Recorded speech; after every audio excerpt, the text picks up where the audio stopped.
just check that I'm live. I believe I am. Just get the chat open here.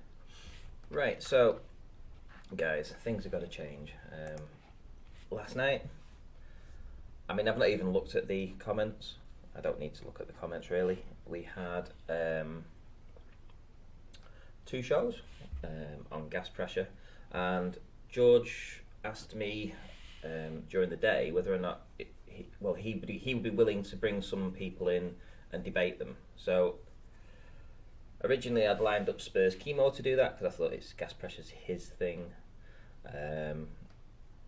which was fine. I didn't think George would have an issue with that. Evidently he did, because 10 minutes before we went live I asked him and said, oh, would you be happy to debate Spurs Chemo? And he said no. So he would be the last person he would want to debate. So I had to change things around. I brought Right the Hand in.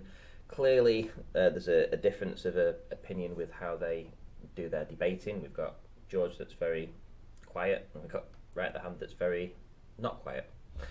Paige, nice to see you in. I saw people asking for me when George was on. I think they needed to mod around, lol. Perhaps. And it's too early here. Good morning from James Mason. Nice to see you.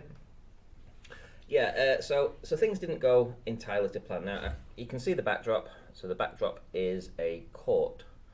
And I think what I'm going to do next is offer the opponents the opportunity to have a court session. And by that I mean I am sick and tired of the obfuscation of points on both sides. There are master debaters in this arena, and I mean that as in these guys know how to obfuscate a point. They know a line of questioning that may be going to a position that they are not comfortable with, so they will avoid at all costs at answering a question that might lead them down a road where they have to answer a very difficult question. And that is all about being in this arena for so long, knowing how to get around answering questions, and I absolutely hate that. I don't want this here. I am sick and tired of seeing this same tactic used everywhere we go. People never answering a straight question. How difficult can it be? If I go out on the street and I say to somebody, what colour is the sky? They'll say blue, right? If I did that in this arena, it's likely I would get all kinds of different colours, red, yellow, green, brown, because they can't answer a damn straight question, and I am sick and tired of it. Now, the debate format I still want to do. However, I don't really think when we do these debate formats we really get a lot of progress, but in a court session I feel we can do that. Now, my idea is simple, so I'm going to put it to you guys, and I want you to leave a comment in the comments section after this video is finished, and I want you to tell me whether or not you agree with my idea. And it's very simple. We're going to have 2 opponents. So let's supposing it was George and Right the Hand, and rather than having what we had last night, what we're going to have this time is we're going to have both proponents, both George and Right the Hand, behaving as both barrister and defendant. And what I'm going to do, what I'm thinking of doing, is changing the duration of the questioning and changing the amount of questions that you get to ask. So the questions that will be put forth, the original questions that are going to be put forth are going to be 3 questions from each. So each side will swap over 3 questions prior to going to court. So it will be, what colour is the sky? Right, that might be question 1, right? So question 1 is, what colour is the sky? And we're going to get George sat down in the hot seat, so he's going to be the defendant, and then we're going to get Right the Hand to be the barrister and ask the questions. So he's going to say question 1, what colour is the sky, George? And George is going to answer it however he feels he wishes to answer it. But then what I want is a very controlled back and forth, and I want it to be the barrister grilling the defendant. So in that respect, it's going to be, in this case, Right the Hand, 15 minutes answering just questions to George. George not answering questions back, he's the defendant. and I want George to have his line of I want right the hand's line of reasoning and line of questioning to go from point A to point Z, because what we're finding is you get a question answered, and then you go to question B and C, and when it seems that it's going down a route that somebody's not comfortable with, they obfuscate the point so that you can't get to question Z. Because if you're able to go along that line of questioning, you might be able to get to a point where you wanted to get to at the start. You want them to be answering very difficult questions, because this is what it's all about. We haven't got time to just sit around and obfuscate the points all day long. So a line of questioning could be as many as 10 or 12 questions with either black and white answers, as in yes, no, or maybe, because quite often we get this maybe rather than yes or no. I want them to be able to do objections. So if the defendant feels like the line of questioning is a little bit out of order, they're going the wrong way, they're not happy with being pushed to answer a yes or no question that isn't a yes or no answer, they can object, and I'll make a ruling on that. But essentially, I want them to be in the hot seat for at least 15 minutes, and they don't get to do a back and forth. They get to just sit there and answer the question on a particular topic, right? And this way, what we'll do is we'll get a line of questioning from point, as I say, from point A to point Z, that will get to the conclusion of what that person, who is the barrister, is trying to convey to not just the audience, but to the person in the hot seat, right? And I feel that a lot of people won't want to actually enter into this type of situation. So there's a lot of people out there that have already done debates on this format that will probably look at this as being a bad idea for them personally, because if they were able to be put in the hot seat and forced to answer questions in a very moderated courtroom-like way, they would not want to do this, because they would know the routes that we're going down. Essentially, some of the people we've had in at the moment are master debaters. Like I say, they're master debaters. They know how to avoid the questions. They're very slippery. They can obfuscate points, both flat earthers and globe earthers. It's both the same. Now, this is obviously going to be an optional extra. I don't want it to be, this is all it's going to be, this courtroom session is all it's going to be, but essentially what I'm going to do is I'm hoping to get reasonable people, this is as difficult as it sounds, to enter into this, because I want them to be honest, and being in a court session is going to be honest, or I would hope that they are going to be honest. Toes to the fire, 15 minutes. Then we're going to swap it around, obviously, and question 1 from George, let's say, would be answered to right the hand, and right the hand would have to sit there on his hands with his mouth shut whilst George asks a question to him, and answer it as quickly and concisely as he can, and then George can carry on his line of questioning. And this way George may be able to put right the hand through the ringer. So I'm using these two as an example simply because of what happened last night. Right, let's see who we've got in. Lee Power. The only thing that needs to change is muting Rumpus, that bloke Greatsby now. From Desordine, one of the problems might be navigation from N to S straight line. Is birds migration possible in the case of a rotating Earth? Interesting. Divander, should be better for people to listen to. I would hope so. I would hope so. The way that I look at it at the moment is like I've seen how these debates have gone. You know, I mean, we've done the presentations, which have been good. George wanted to try something different last night, where he brought somebody in to have a debate, but it didn't really work out. The two that I did last night, the 2 round tables, didn't really work out. I would rather, looking back, have preferred to have just had it where they do the presentations and answer some questions from the chat. So I'm not going to do that again. So I'm not going to go down that route of bringing somebody in to debate the person there and then. I'm going to keep to my format on that. I'm going to keep to my format of asking people to perhaps get into this debate side of things, which would be the 5 questions that we've seen before. The problem, like I say, with that is that we haven't really found a resolution to any of these things. These master debaters, and I'm going to keep saying this, they are master debaters because they they go down a route that they avoid the main question. They skip around it, they dance around it. If you've ever seen Game of Thrones, um, when they had that battle in the arena, and there was the big guy, the mountain, and he squished Oberon's head. I mean, Oberon was the better dancer for the most part.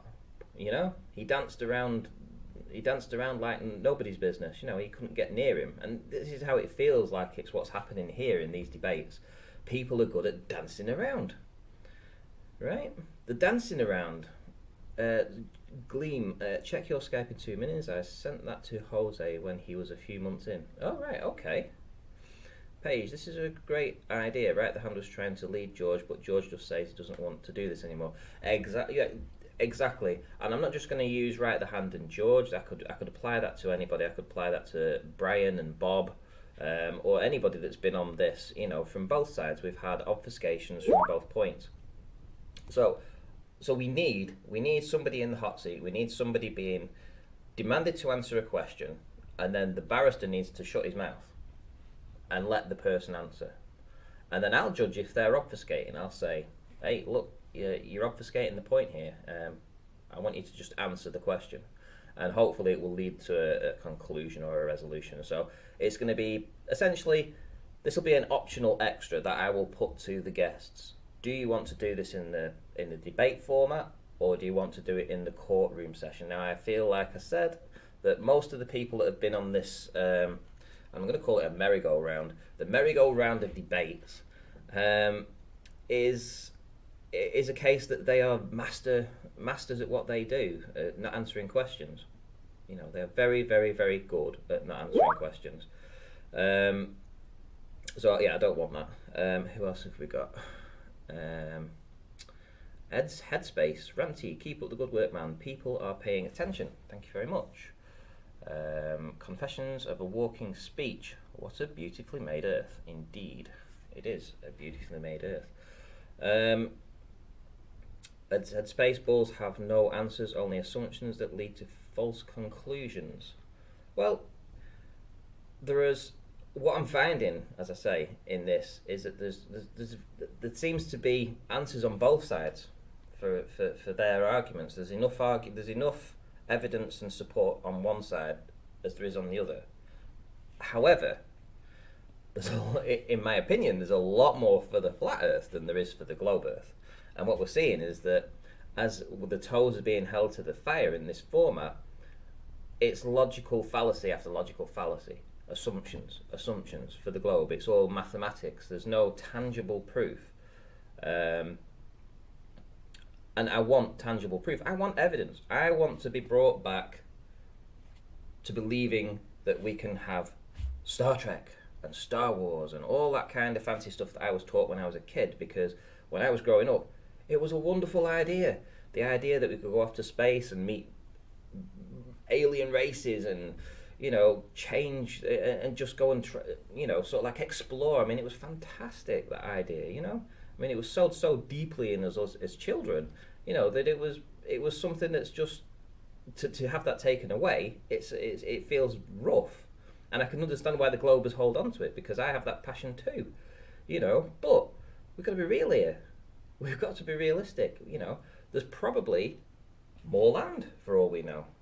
There's probably more land, and we probably still haven't finished exploring, but we're just not likely to explore up there. It's going to be down here and around. And, you know, I mean, I'm just sick of the obfuscation, genuinely sick of the obfuscation. I want to try and move this as fast as I can. So if people are interested in the court idea, let me know. Email me, ranty@rantyflatearth.com, and that's for anybody that's already done a presentation on this show. That's for anybody that wants to do a presentation on this show and wants to go down this route. If you want to enter into the debate side of things, that's fine. But I think the main answers we'll get is from the court sessions. That's where people can't dance around, people can't skip and obfuscate points. They have to have their toes held to the fire, you know. And this is why I feel that they probably won't want to do that, is because if they do know that if you had right the hand sitting you down and asking you questions for 15 minutes with your toes to the fire, you might consider your options about not actually doing it. You might want to avoid going to court, and enter into a debate side of things, because if you enter into the debate, you can deflect and obfuscate. But for the people out there that just want answers, genuine, truthful, real answers, then this might be something that we can work on. Right, so what have we got? 36 watching. That's excellent for a morning. I never do mornings really. 10 a.m. Paige, that's exactly where my head's at. I'm sick of the obfuscation. We need to move forward somehow. Yes, indeed. And as I say, it's just a circle. So it's a merry-go-round of the same stuff. Merry-go-round, same stuff. The same tactics of avoiding a question. The same tactics of changing the subject. The same never answering a straight question, like NASA. Never a straight answer. And it just seems that it's that way. But things have to change. So that's what I've learnt from, what are we on, about 25 shows or something in total, maybe 30 shows on the round table. It's taken me this long to understand that this is needed. This change is needed. Doing the same old thing about bringing people in for a debate, even though I did change it up slightly with the questions being answered, given prior, and they had to answer the question. It works. Don't get me wrong, it works and it's entertaining, but there's no real conclusions to it. But I'll still continue to do them because I think people enjoy that format and people are willing to engage in that format. The court things, I have my doubts whether people will want to do that, because this is where the person that's doing it, they will have to be honest with themselves. They'll have to be honest with the questions they answer. They will have to be super honest, and I don't feel that people are ready to do that yet on both sides. I don't think a flat earther will be willing to go down and answer the most difficult questions possible in the most truthful way possible, and I don't think globe earthers would either. Super chat 50 SEK, I'm not even sure what that is. SEK. Interesting concept, Runty. Hope it works out for you. Love your channel. Thank you very much. I hope it works out too. I've not slept very well after last night's 2 shows. I was tossing and turning all night and thinking, how can I change things around? And I had just thought, you know what? It has to be in a court format. Okay, so who else have we got in? Right, it took me months to give up space. I made so many excuses to try and make it work. It was painful. The day I realised it was all false and would never happen was a sad day. Yes, indeed. It was for me too. I have to admit. I can't imagine those guys having much of a life. They all seem mad to me. Who's that? The globe earthers, or just people that enter into debates? I'm not too sure what you mean by that. But Paige, lol. I'm sitting here just nodding away. Yep.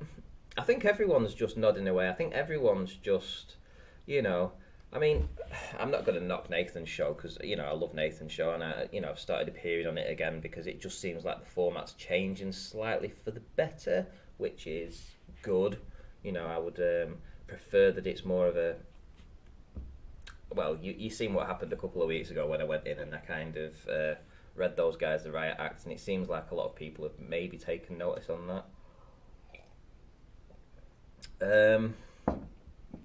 Right, so I forget what I was saying now. Nope. What's this? Not by Will. It's so much that's up in the air when the balls is out. Yep. So like with Nathan's show, it's pretty much, you can pretty much script what happens on that before it even starts. There'll be the housekeeping questions. There'll probably be Spurs Chemo that comes on and talks about gas pressure, or you'll get a globe head that will perhaps come in and say something, and it'll probably be one of maybe 5 that would do it, and they just come in to just hang out and be abused for about half an hour or so, and that makes the show. And it's entertaining. It is. I mean, I made a video for Nathan. He loved it. He actually put it on his channel. And it was Nathan's show as being the Jeremy Kyle show, and we had all the different characters in it, including myself and the Rumpers and everybody else, and Jeremy Kyle show, and yeah, it was, and that's how it feels. It is like the Jeremy Kyle show, but it's very entertaining. And to be fair, when we first started off, we really did get some juicy information out, and we found our feet, and we found a lot of answers to a lot of things that a lot of people use right now. But you know, you're never going to get those guys that come in there to have the toes held to the fire and answer questions. It's just not the format for that. You know, that isn't the format for that. But this might be the format for this. So, right, okay, McToon, Ranty, will you wear a barrister's wig? If you do, I'm totally in. Will I? Should I? Go on, I tell you what, on the first show that I do it, I will wear a barrister's wig. Right, I will buy a white barrister's wig and I'll stick it on. So if anybody's going to do these court ones, I'll do that. And if people like it, I'll keep it on as well. Right, Chemo has water on his brain literally, and that's why he can't figure this out. I don't know. I think my own personal opinion is there may be something in it. Maybe something in it. It's whether or not, you know, it's how we figure this out, you know. But I have a feeling he's on the right lines with some things. Clearly, we do have some pressure, though. I mean, the idea that we don't have any pressure at all is just ridiculous. But I do feel we're on. There's something there that I'm working on myself. So we'll see. So what's my plans today? So my plans today is to do a presentation. So I'm going to work on a presentation for the rest of this day. What I'll probably do is probably pre-record it. I'll make it last an hour or so, and I will release that at 11 p.m. tonight on this format. So I'll do a live show, but I'll play the video, the presentation on Optics. So I'll be working on that today. And that's to support the Globe Live Tour. So the Globe Live Tour are doing a GoFundMe to help pay for the fuel and upkeep of the van and what have you. So there's a whole bunch of channels doing this. It's going to be a relay. It's going to be a 24-hour relay. So I think it starts at 8 p.m. tonight. I'm not sure who the first channel is that starts it. I think it might be Roxanne that starts the first one. And then we've got Iron Rail Media. I think we've got Globebusters, Jaren perhaps. I know we've got Deep Inside the Rabbit Hole, Dearth doing it. There's a whole bunch of people doing it. We're doing like an hour stint. Karen B, Mark Sargent. So we're going to do like an hour session each, and then we're going to transfer it onto the next. And next is going to be a relay to try and encourage people to help support the Globe Live Tour. So I'll be doing my stint from 11 p.m. tonight till midnight. But as I say, I'll work on the presentation today and get that ready, and we'll have it playing in the background whilst I go live tonight. And also at 6 p.m. tonight, I will do the after show. So I meant to do the after show this week, but I was absolutely exhausted on Thursday. And so I didn't get a chance to do the after show on Thursday. So I'm going to do it tonight. And we have a new guy that's jumping on to be the Globe Earth voice. So he doesn't have a YouTube channel. He actually watches in the sidelines.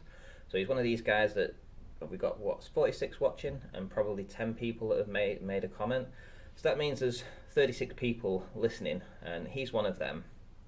So he's one of these people that's listening, and he emailed me and said, I'd like to be the Globe Earthers voice of reason in this. So he's going to be coming on. He wants to be called Hansel. So Hansel will be on tonight, 6 p.m. BST with me, going through the after show. The aftermath show, and what we'll be doing is just doing a rundown basically of what's happened this week on this format. So happy days. It's a busy day for me, that's for sure. Right, I think that's it. So I'm just going to give a few shout outs to people. So McToon is sold on the idea that I'm going to put a wig on. Happy days. Devante, to be honest, Spurs is not entertaining. It is getting a bit painful with his air pressure ideas. Yeah, and well, he just struggles to convey what he actually means, and he struggles to lead people down. He wants people to go down a path that they have to answer. It's a bit like this for the court. It's genuinely what he's trying to do is get people into a court session and ask them a question and another question, and then hit them with the wham bam. This is what I have. What can you answer for that?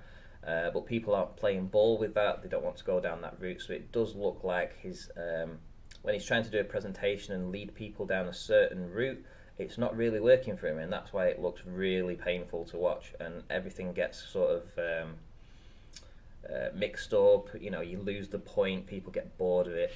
And I think that's just an obfuscating tactic that's used against him in that case. So it'd be interesting to see where, if he was able to actually format it properly, what he's actually trying to say. So yeah, and I've told him this, so he knows that, and he's aware of his limit. He's aware that he can't say it as good as he should, but you know, hopefully he'll work on that. Sean Thornhill, put a barometer in a vacuum chamber, remove as much as loss, take a reading and then let it back in. Simple. Take as much out, must be. Take a reading and then let it back in. Simple. Who else do we have in? Let's see. So yeah, Gleam, the format would be good. You said this to Joe's before, so let's see. Oh, the format would be good as it will allow any earthers to not deny science citations, experiments and evidence which do not support them. Exactly, Gleam. You know this. I mean, you've already thought of this idea too, so you say. So I'm obviously on the right tracks with this. Ranty, if it took less than 6 weeks, it would be great. What, for Spurs Chemo to make a good presentation? Oh, thanks, Paige. $14.99. Thank you very much. I'm cheering for you, Ranty. Some progress needs to be made somehow. Indeed, I'm not getting notifications. Is there any way you can message me when you're going live? Really? Well, what you got to realise is that you know, we're under this kind of censoring flag. So a lot of people will be going live and they're not getting the messages. You've got a little bell that you can click next to where we are subscribed. So if you click the bell notification, hopefully, so it's ringing, so it's got like these little ring things to the side of it, then you should get a notification immediately. Ranty, what is Right the Hand's channel name? So it's, hang on, let me write this down for you. So it's Right the, so Right and the are all the same, in the same format. So it's Right the, and then it's a space and it's hand. So it's just like that. Gleam, Spurs attacks the consequence, not the root cause. Gravity make air pressure, therefore it's gravity he needs to attack, not the effects measured. Do you know, Gleam, again, me and you are absolutely on the same track here. Absolutely. I mean, it's like you're saying to me what I've said to him. Absolutely. I'm trying to get him away from this idea about pressure. And that it is gravity that makes pressure. I don't think it's the case. I don't think atoms and molecules behave the way that we are told they behave, that they get all excited and start expanding, and that's why they create pressure. Do you know what I think? I think that you just get, I think that these molecules, you know, don't quote me on this right now, it's just a theory, but I think if your molecule is this size at normal temperature, it just gets slightly bigger when it's warmer, slightly bigger, doesn't have to be a lot, let's say 10% bigger, and then it gets 10% smaller when it's colder. That's what I think happens. And you think about this, if these molecules get 10% bigger, and the ground, the air, the grass, the trees, they all make the oxygen. We get all the different stuff out of the seas, the oceans coming up from the floor, all these different types of gases that we get. The earth produces the gases, they're not produced from the air. So the earth is saturated with gases. So it's going to be the most condensed area. So as it's warmer, the pressure, you get a little bit bigger. They don't have to start bouncing around, they just expand slightly, and that creates a little bit more pressure on the one next to it. So if you've got, well, let's see, I can't find anything, there's nothing here. Oh, bottle cap, that might work. Let's see about this. So we got two molecules, one next to the other. When they get a bit fatter and a bit bigger, they're pushing against each other. Yeah, they're creating more pressure in the heat. And when it's colder, they get a bit further away. If you look at clouds, for instance, so when it's a hot day and we've got high pressure, the clouds are high. And when we've got low pressure and cold, the clouds are low. Now, if all these molecules are just expanding and contracting, if it's expanding during the heat, it's pushing the clouds up. They've got to go up. The molecules are forcing the clouds higher. On a cooler day, the clouds drop slightly. You can measure that by the height of the clouds. And you'll see that it's very consistent. High clouds, high pressure, low clouds, low pressure. Now that tells me that it's just the expanding and contracting of molecules. Now you don't need any kind of gravitational force for that. You don't need gravity to act on these molecules. You will just have them at an equilibrium here at sea level. They just are here. They have been made by the Earth. They've been put out. They're just here. They're just here. They don't need to be being pulled down. They just expand and contract. We've had another super chat too. The shape of my world, XII, 20 sec. Don't work too hard, Ranty. Have a drink on me. Thank you very much. I will have a drink. In fact, I might have a few drinks tonight, so I might be slightly tipsy this evening when I do my presentation. Which is why I'm going to do my presentation today and work on it, and then pre-record it. So you might see me kind of smashed when I first come on, but who knows. Right, Ranty, I want to do a short presentation on equilibrium in September. Fantastic, Brian Leake. Right, I'll tell you what, Brian, I'm going to put my email. There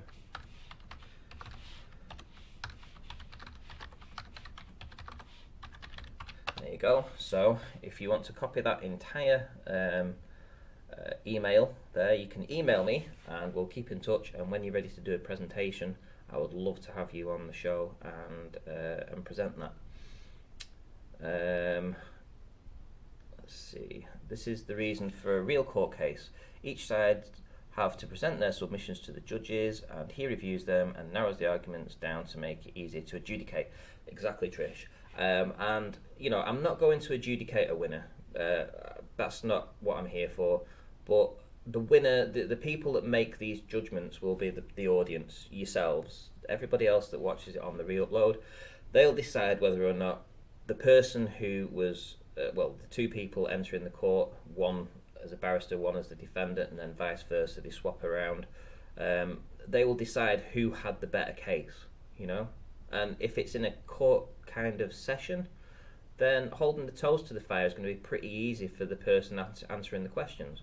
And it's going to be very uncomfortable for the person in the hot seat, the defendant, to obfuscate the points, because not only will you be having the quote-unquote barrister, the opponent, asking these questions in a very concise manner, but then you'll also have myself saying to them, look, you need to answer this, you know, toast to the fire time, you know, you can't get out of this, you know, there's still another 10 minutes left of your time in the hot seat, so you can't obfuscate the point.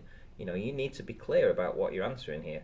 And this is what I want. So we can get from A to Z. Hopefully the line of questioning will get to a result, because we never get the full line of questioning. We only ever get a question, and then it's obfuscated, and then we get another question, and it's all so bitty and all over the place, we never get a conclusion. I want line of questioning from A to Z, so that the person that's got this line of questioning in the head, the barrister who comes in and wants to grill their opponent, they can take them down a line of questioning that gets to a final result. Let's see. I talk to Sleeping Warrior all the time on Messenger. I think I know him better than you do. Wow. He is a gossiper, I'll tell you that for sure. I was actually up last night till, I think it was after 2 a.m, so I was talking to Sleeping Warrior and Nathan. I told Nathan off for hijacking the presentation by George, and he admitted as much. He admitted that he came in, he got what he needed, and then he just rumpused the hell out of George. And he said that I was right for kicking him, and I did kick him. because I'm sorry, I can't. You know, I don't want that here. I don't want that here. I want it to be a nice place where people feel they can come in and have a conversation and not feel that they're being rumpused. And I know that with George and Nathan, there's a lot of history there, an awful lot of history. I mean, these guys aren't new to each other. Let's put it that way. Anyway, let's see. Please invite Spurs. The shape of my world. Do you know what? I think I might actually. It's. Let's see. Let's bring that over there. Let's see if Spurs is on. Let's go and see. There we go. Chemo. Let's call him. Let's see what he's up to.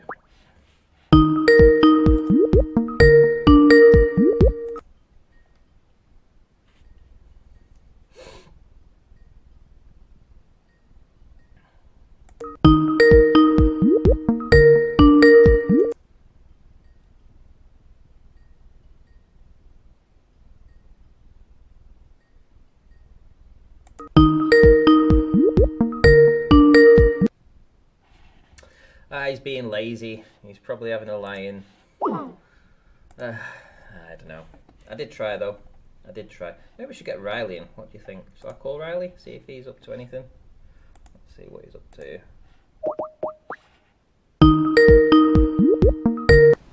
Oh, he's up. Hey. Riley. Runty. How's it going? It's going okay. Good. I am live right now. I am live, and I've introduced you to come in and have a chat with the audience if you're up to it. You're live right now? Indeed. I bet you didn't get a notification, did you? I have 4. Let me have a look. Hang on a sec. Let me come back to you in a sec. Okay. So we're going to get a call back from Tony in a moment. Right, so who else have we got in? Bogan Al-Surd. Gravity is a real non-issue. You're so sick of it. I do. I agree. I don't think it's needed. I don't think it's necessary. I think my idea about how these molecules work and how they react with high pressure, how they cause high pressure and low pressure, would negate the need completely for any kind of thoughts of gravity. You know, density and buoyancy would just explain it perfectly, as far as I'm concerned. A lot of work still to be needed to do it. It's a very new concept. Paige lives in Australia. I live in the UK.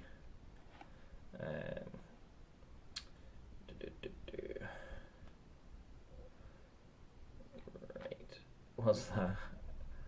Sleeping Warrior's done the rounds with FE women. You're next. Ask him about university. Wow. When you say he's done the rounds, what you mean is he speaks a lot to the ladies? I know he speaks a lot to the ladies, but he gets on well with Peaky. It's probably easier for him to speak to ladies than it is to men. So, but he speaks to everybody. You know, I mean, he's not. If you think he's only speaking to women, you're sadly mistaken. His list of who he speaks to is like as long as your arm. So it's kind of like a non-question, really, saying that he has done the rounds with women. It's a little bit unfair. In fact, he's actually encouraging people to do more. I mean, I know for a fact, an absolute fact, that he spent a fortune on helping people out with equipment. See, this mic here, he bought me that. So he bought me that, and he gave that to me because I needed a new mic. Didn't ask him for that. He just said, your mic sucks, and he bought me this. Happy days. I know that with Roxanne, he's helped Roxanne out. I know with what was that other lady called? There's a new lady on the scene. I can't think of her name right now. Dolly Daydream. Yeah, I know that he's helped Dolly Daydream out quite a lot with equipment. You know, but he does this so that they can do their own shows, and then they can advance put the word out. So he's not. When you say he's doing the rounds, I think that's a little unfair. he helps everybody out. He's a very generous, secret. I'll say secret, but he's a very generous person that helps a lot of people out. There we go. McToon, the new concept. Did he miss anything? Yes, it is. It's a new concept. Court.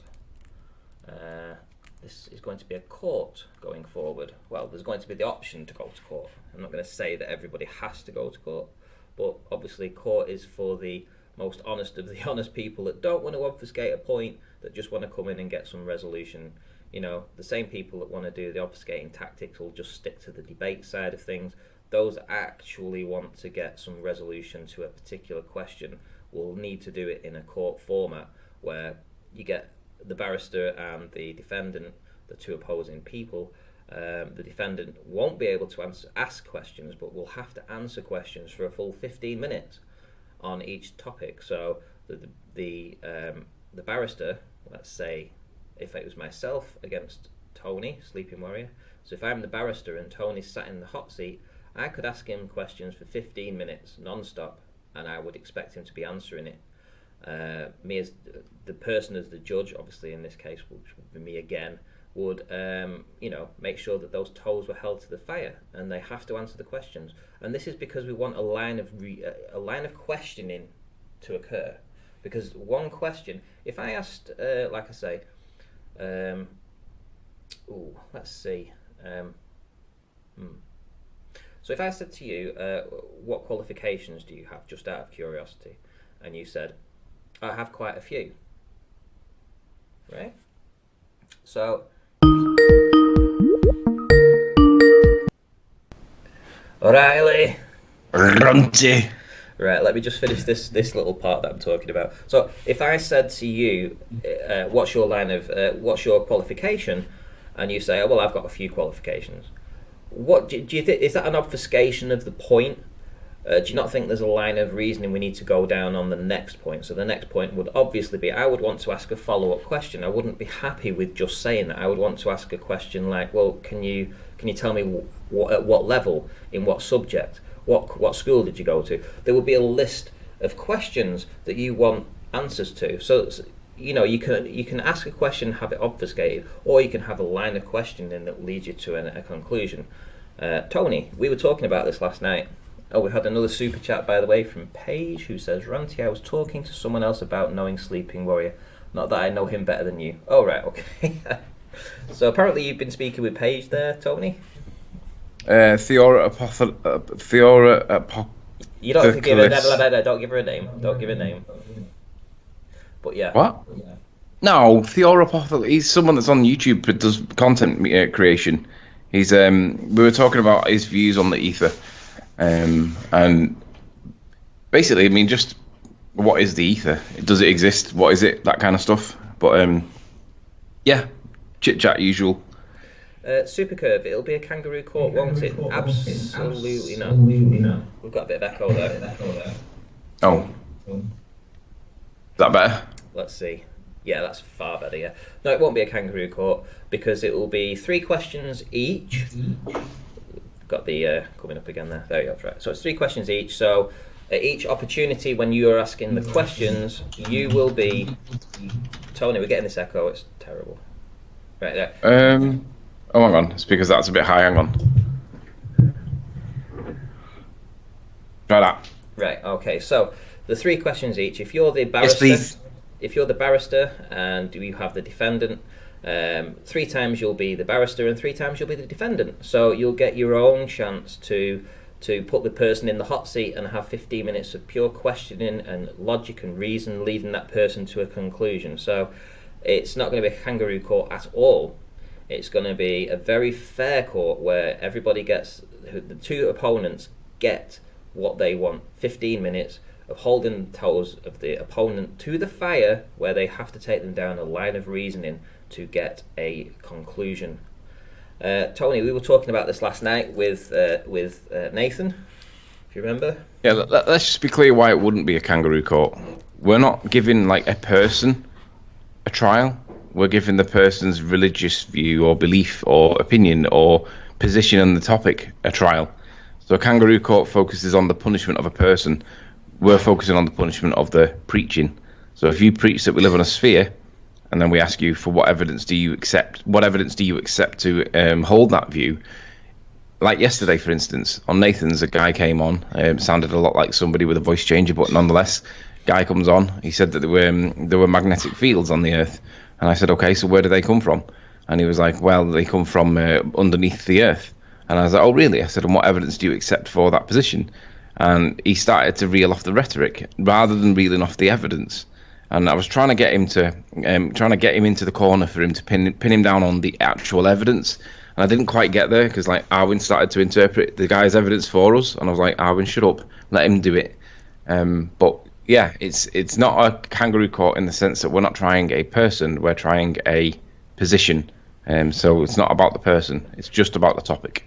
Yeah, and in answer to Supercur's more recent question, where he says the jury are mainly pro-flat Earth, so what's the point? Well, no, I wouldn't say so at all. I'm not pro flat Earth. I don't consider myself to be a flat earther. I mean, I am by default from the baller's perspective, but I just consider myself to be asking questions.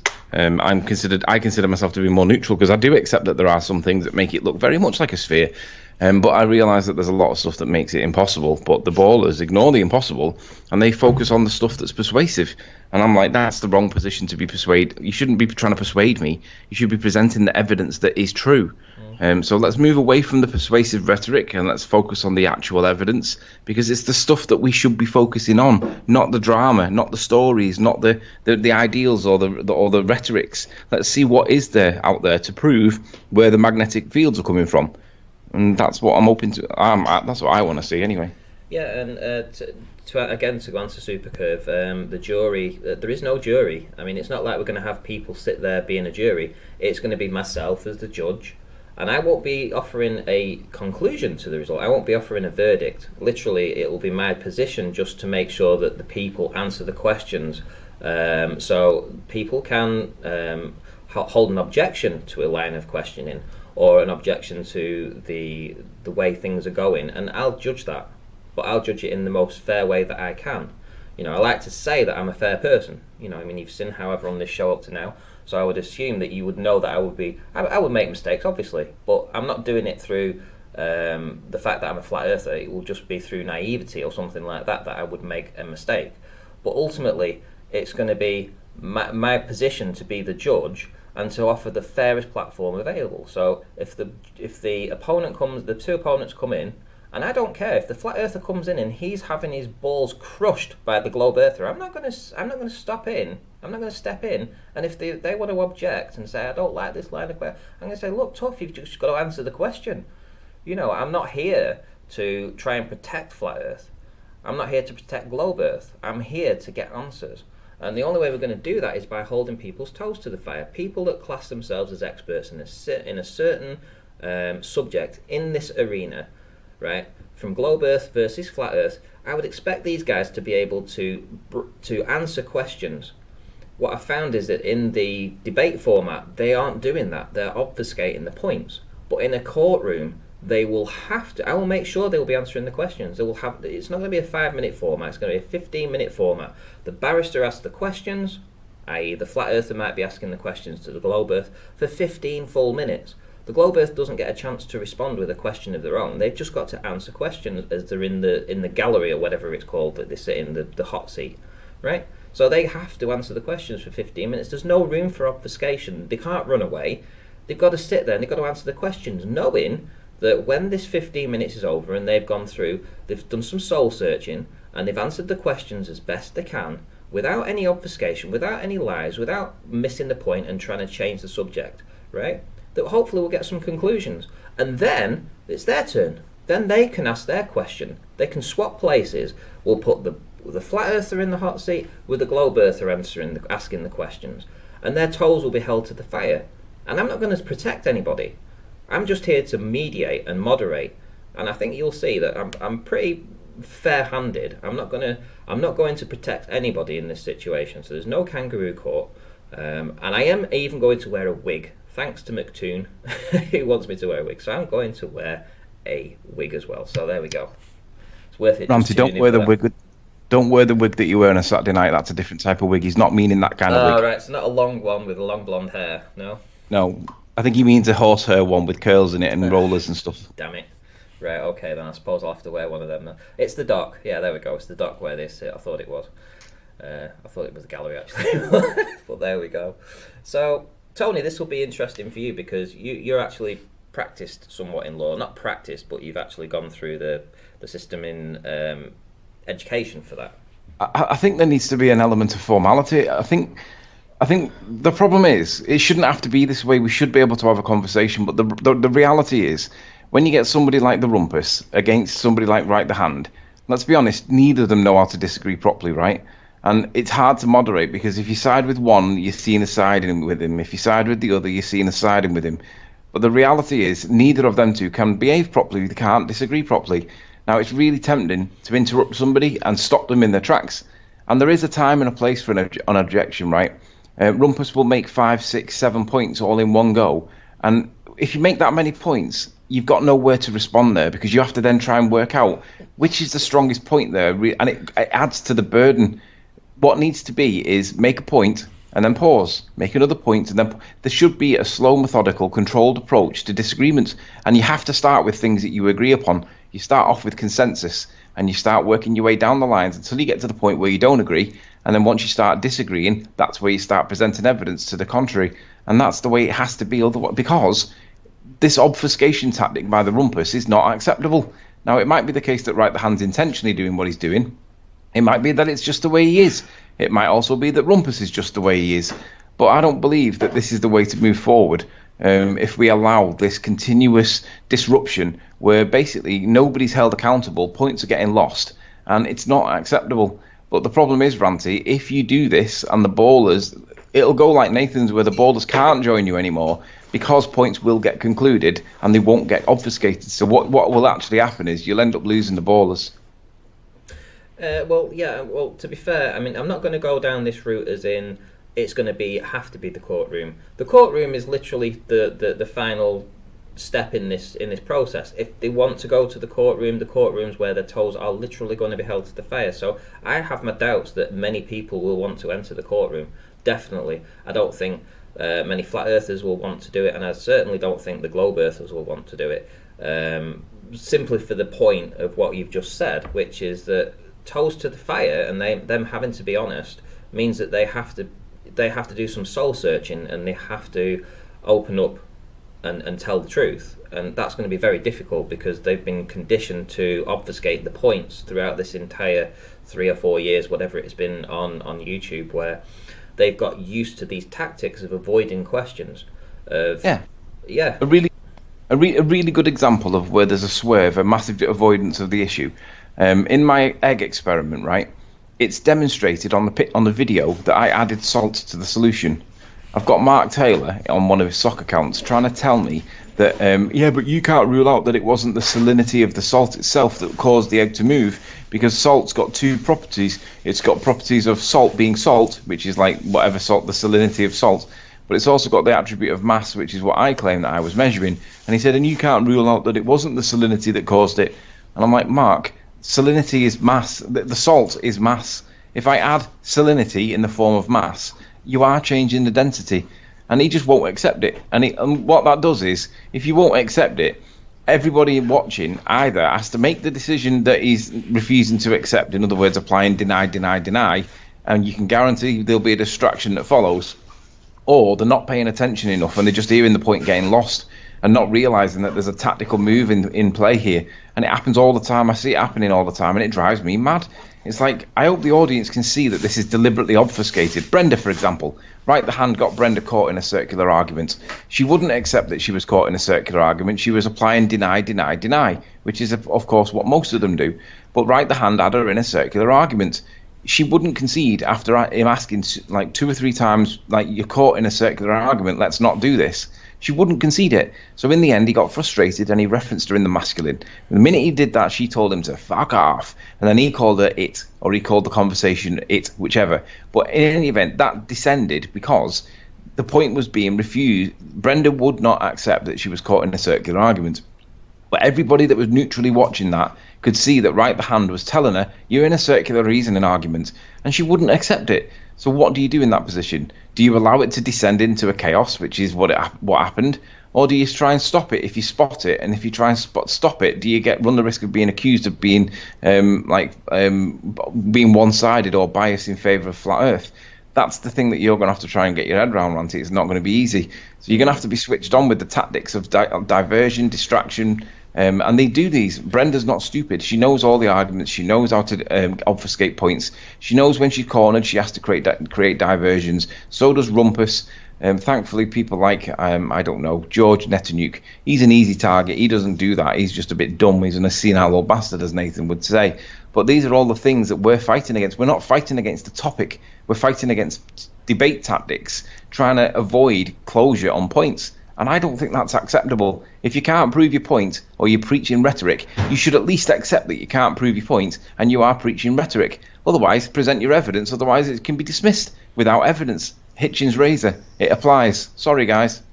Yeah, I mean, you mentioned debate tactics. I've said it a few times, but I call, one of the first groups that I actually joined on Skype that Nathan made is called Mass Debaters.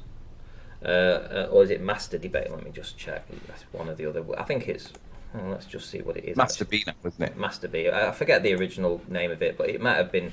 Mass Debaters. Yeah, Mass Debaters. Yeah, and it's a funny name, but you could also equally say that it's Master Debaters, and it seems that it is that case. It's like the argument has descended into winning an argument by means of tactics rather than through points.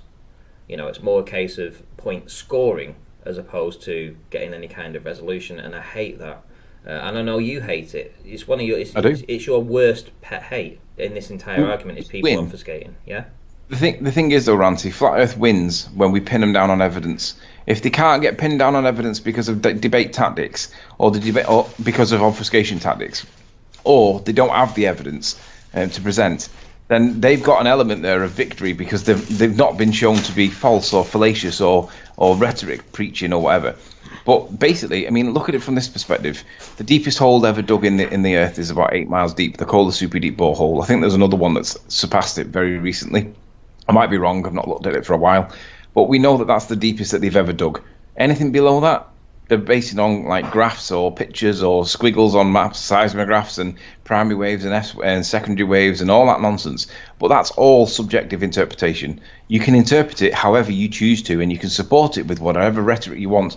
But if you can't prove it empirically, then you're lacking that. You just support. You're offering persuasive evidence.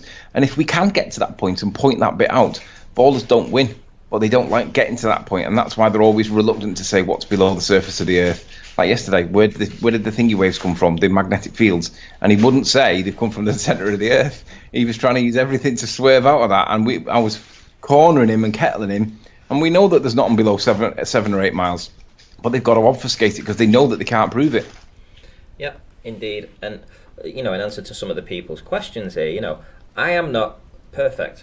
I've made mistakes. Tony's made mistakes. We've all made mistakes, but we're willing to hold our hands up when we made mistakes. And I'm going to say, I want this format to work. I want it to be something that people can refer back to. But I am going to make mistakes, right? And the format that I tried last night didn't actually work, so I'm holding my hands up to that and I'm addressing it immediately. Also, with the courtroom idea, the format that I've just explained right now, it may not work. It may be that 15 minutes isn't a long enough time. It might be that 15 minutes genuinely isn't enough time, and I might have to just devote half an hour to a particular question where one's the barrister and one's the defendant. We don't know. It might be that there's going to be citations that are needed to be handed in with all kinds of scientific proof that I can show on the screen, and we can talk through it that way.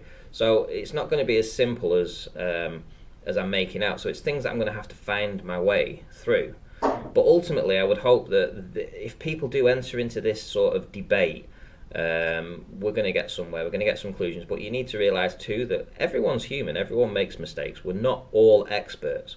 But somewhere along the line, the truth is there. We've just got to find it. And if we work together to find it, instead of being instead of having a religious belief in something, and we actually just work towards a common goal of trying to sort this out, we might actually get somewhere. And a massive shout out again to Aaron Armstrong for the $5 super chat. Thank you very, very much. Tony, I might even bring you as a guest judge. How would you like that? You're on mute. Sorry, I was just trying to get my microphone off mute.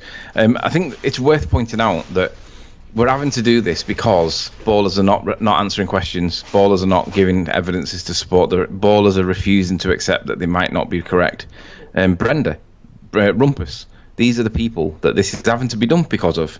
If you can't have a responsible back and forth where you allow each other to have that conversation, then there has to be some other way of doing it, because we all know that you guys can't prove your nonsense. Deep down, you guys know that you can't prove your nonsense, but the audience is 50-50 in a lot of cases, and I think they're the ones that we're really appealing to. So let's see your best arguments for proving whatever point that you preach, but be aware that when we ask for the evidence, we want to see the evidence. We don't want it just spoon-feeding to us as though we're 5-year-olds. We want to see you present the evidence. That's what you've got to do.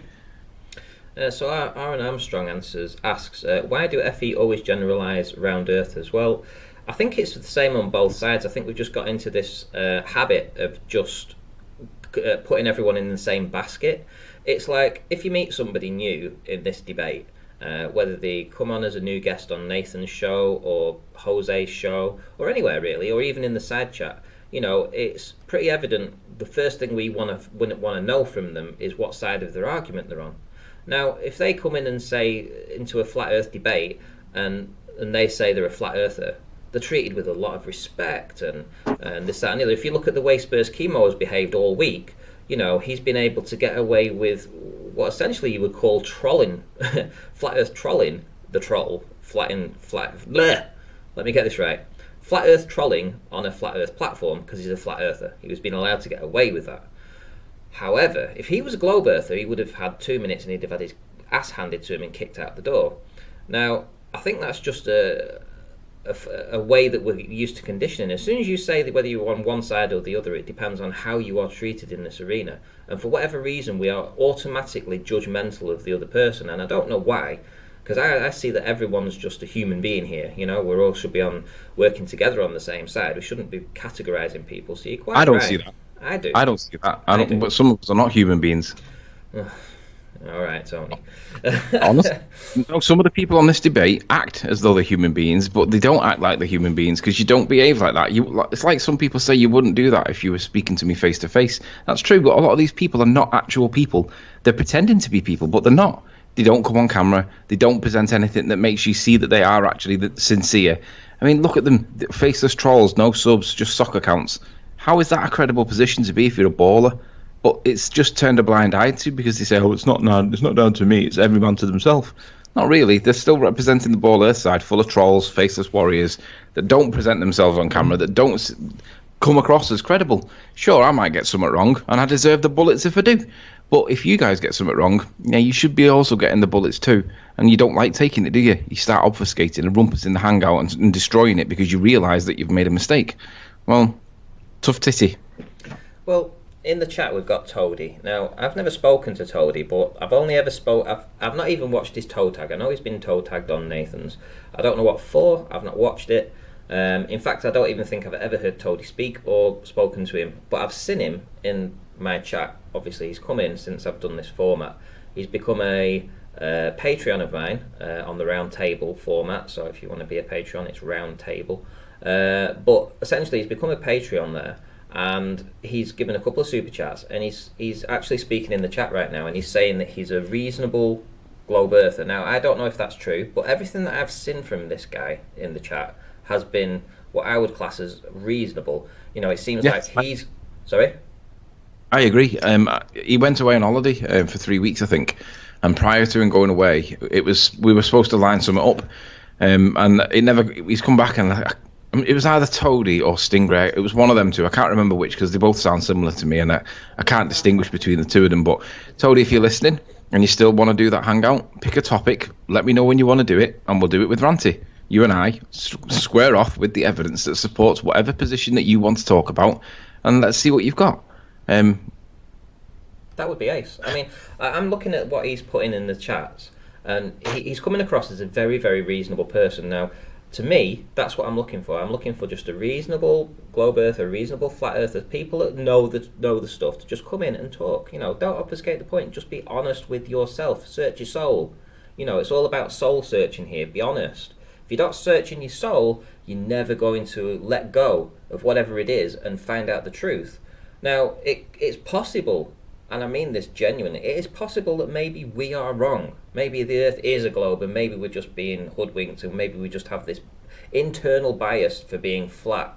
But my eyes don't deceive me. I see far further than I should. And until it's demonstrated to me that that is a curve and I'm seeing a hologram, I don't think I'm ever going to believe that. Unless somebody comes in and can demonstrate it and prove it through some kind of science or evidence or proof in this arena. We need to see this. And we've got another super chat here from Tony. This is directed to you, from Aaron Armstrong. Sounds like you're describing quantum eraser, Riley. Maybe you can fit if the cap fits, then you might be wearing it. I might be wearing it. But at the end of the day, I mean, we're supposed to live on a sphere. We're supposed to have gravity. Even ballers can't even give a concise definition for gravity, let alone prove it. So whatever's going on in this world, if you can't prove, how can you expect to successfully argue for gravity, right? If every baller still refers to it as a mass attracting mass. Like yesterday, I heard George Netanyahu describing when he was talking about gas and stuff. He was talking about the gravitational force, and I'm like, why is no one picking him up on this? What gravitational force? Well, the force between masses. What force between masses? There isn't one. Oh, but Einstein says this, that, and it manifests itself in that. Right. There is no evidence. Even let's just say that Einstein's true. Correct. Right. There is no evidence that mass attracts mass on a local level, on an intergalactic level. All we see is lights in the sky circling each other, and it looks like a cosmic cartoon in the sky, an illusion perhaps. Who cares what it is? But what we know what it's not. There's nothing interacting between these things, because your current science tells you there's nothing interacting between these things. Curvature of space-time isn't gravitational force. And I'm like, why is he preaching this? I was so desperate to get on yesterday, but I just couldn't get over. But anyway, if the cap fits, maybe quantum eraser is. I don't think he is. He just gets cheesed off with people not answering questions or refusing to accept that blah blah this or blah blah that. And I understand that, because Right the Hand did it too, and I feel that way too. But it works both ways. If you think that we're wrong, you're happy to all bandy together and point out that we're wrong, and we've then got to go quiet and sheepishly disappear for a day or two whilst we lick our wounds. But it's the same the other way around as well. If you're going to preach that gravity's a force and your own science doesn't let it be a force, then we have a problem, don't we? But you ballers just ignore it. And I'm like, how can you ignore that? That's not acceptable. Okay, so Toady says, he's the posh one. Stingray's up from up north. He needs to pick a topic at. However, I don't like the idea of a court unless I see it working. He will hold judgment. That's fine, because I don't think Toady, I don't think Sleeping Warrior said he wanted to do this court session with you. It was basically just a chat. There's no, like a chit chat. So you could come into the chit chat and just have a chat. It doesn't have to get super heated. You don't have to get into the ins and outs of anything. Just chat. Let people get to know who you are as a person, so that people get to know who Tony is as a person. Maybe away from this whole argument of flat Earth versus globe Earth for now, and just get into it. Right, okay, we're happy with each other. We can discuss things. Just do a genuinely nice talk with each other. It doesn't have to be super heated. This is what we're saying, and you don't have to do it in the format. So the offer was there, to come in on this show, have a chat with Sleeping Warrior. I'll be in the background just listening, chiming in every now and then, just making sure everything's going along, without any issues. But there doesn't have to be a heated argument on anything. You can just agree to disagree without having to get super heated. No, we can't. Can't agree to disagree. I would say I would like that. I would like to get to know the people in this arena rather than seeing them as the enemy, because I don't see them as the enemy.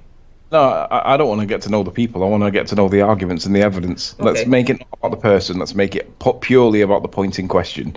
Remove the personality from it, and let's just see what evidence that can be demonstrated to support the assertion that we live on a ball. Okay, that would be that's how we've always done it. But I don't think I want to try something different here, Tony. I want I want to get to know the people in this arena. People know flat earthers. People know flat earthers. You know, they know me. They know I'm a decorator. They know you.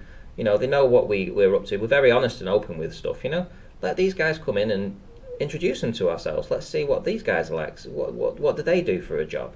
Yeah, You know. but I'm not going to be a terrorist sympathiser if they've not got evidence to support their claim. They've not got evidence to Yeah, support their but we claim. don't. But Whether they're a nice guy or a bad guy, they still can't prove their nonsense. But the best way to actually make progress, I think, is to first hold your hand out and say, "Look, let's do this from an equal footing. You know, I'm not here to be a cunt to you. You don't be a cunt to me.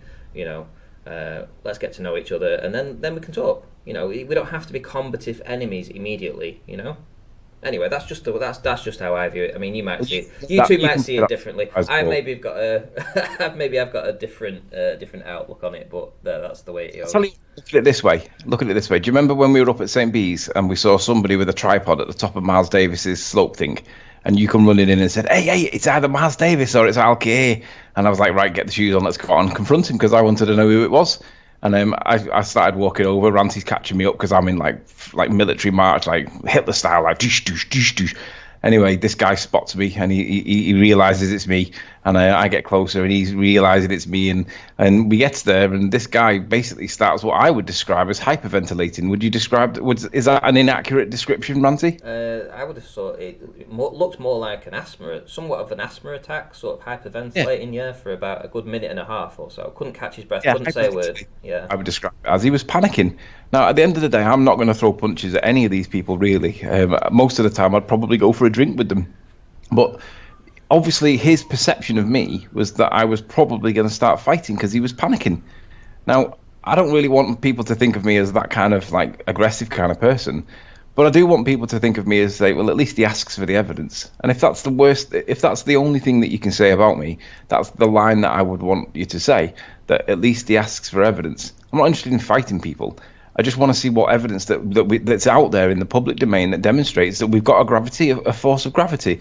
And we all know that there isn't one. So if there isn't one, what's holding tides? What's making tides happen to the Earth? Like the moon's supposed to cause it with its gravitational pull on the oceans because of the mass, right? Well, if gravity's not a force, then the moon's not doing that. What's making the sticky atmosphere stick to the ball? What's making the sticky ocean stick to the ball? Because gravity is not a force. It doesn't interact. It can't do anything. So what is doing that on your model? And they just ignore it. They literally ignore it. And I'm like, that's not acceptable. What's the explanation that's not got a force of gravity to it because it's not a force? None of them are answering it. And it's like, I want you to address that, please, ballers. So if anybody out there would like to discuss anything to do with gravity with me, you can join right now and we'll do it. Otherwise, let's make an arrangement and you can present your evidence for gravity. Where is the evidence for gravity? Come on. And just going forward with that Al K thing, when we actually approached Al K, and he recovered from his quote unquote, hyperventilating, within 10 minutes or so, there was a heated debate going on between you and him. There was no fisticuffs thrown, nothing like that. You had this heated debate, and I'd say it was heated because there was like raised voices or whatever for about 20 minutes. And eventually I just said to you, right, let's go and get something to eat. Let's go and get a brew. So we all walked off. I went down to the cafe. I got bacon butties and coffees or whatever for everybody, and cake or whatever, and including LK. So I got what I considered a gesture. So I got a gesture for everybody. Everybody had something to eat. We had a coffee. We sat down around the table. We carried on talking.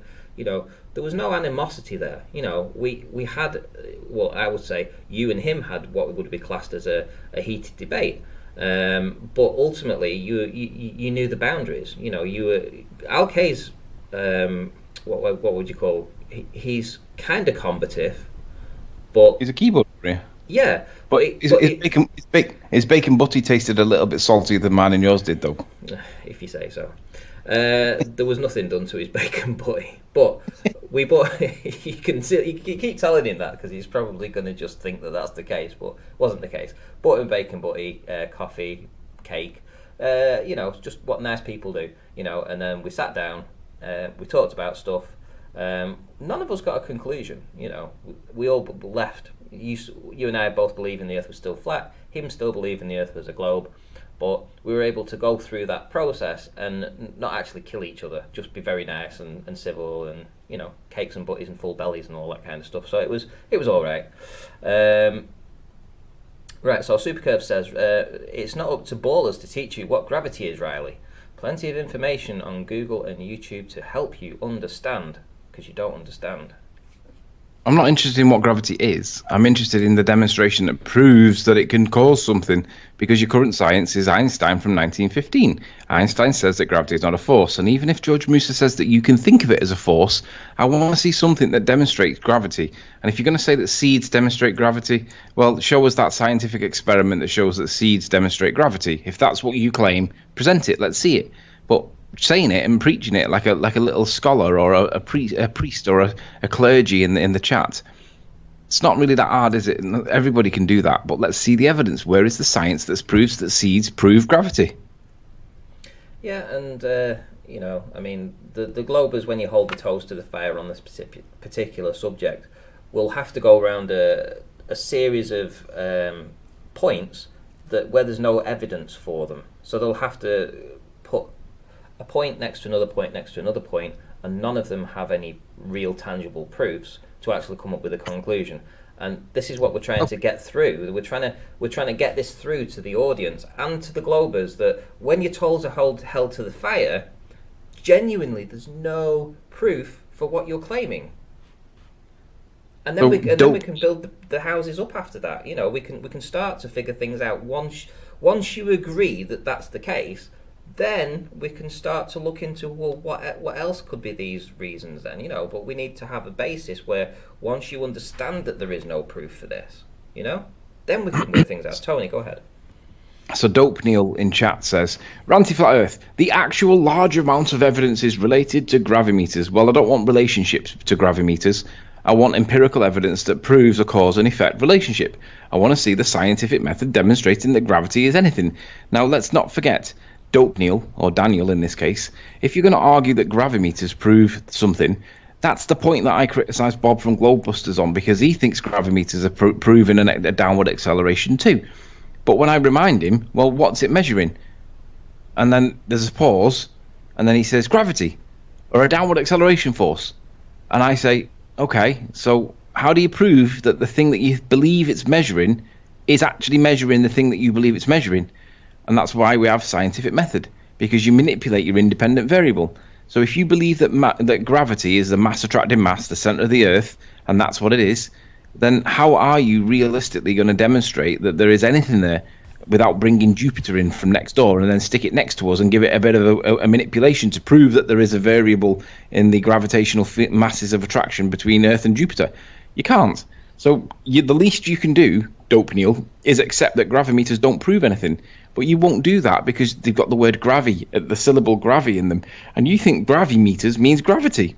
Well, I see it as a failure to adhere to scientific method by not manipulating the independent variable, the presumed cause, and just correlating that you see numbers on a screen and think that that's demonstrating gravity.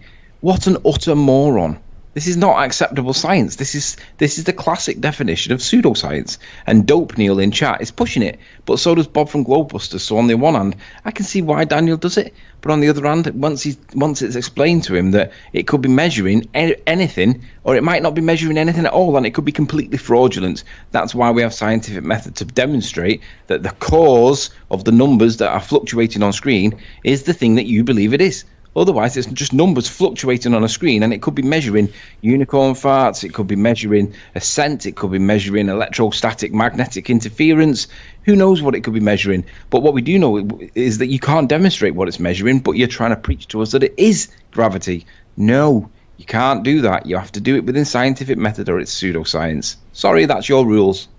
Okay, so Tony asks, what I would consider again another very reasonable question. What's the level of proof you will accept? We need to start from that, as I think there's a significant amount of evidence. Well, there you go. I mean, you find the level of proof when you get to the court. I think if you was in court and you have that level of proof will find itself. It's not as if it's not really consistent across every kind of subject. So there's a limit to what you can prove. I'll give you the level of proof. Go on then. If the level of proof is that science has proved it for the last hundreds of years, then let's see the science prove it. So you can look up the definition of science, but then we'll contrast it to pseudoscience.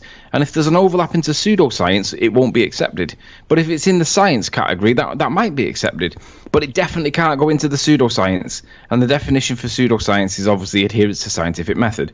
And if you can't adhere to scientific method, that means you're falling short of proving that you're doing science. Because otherwise, you're going into the pseudoscience.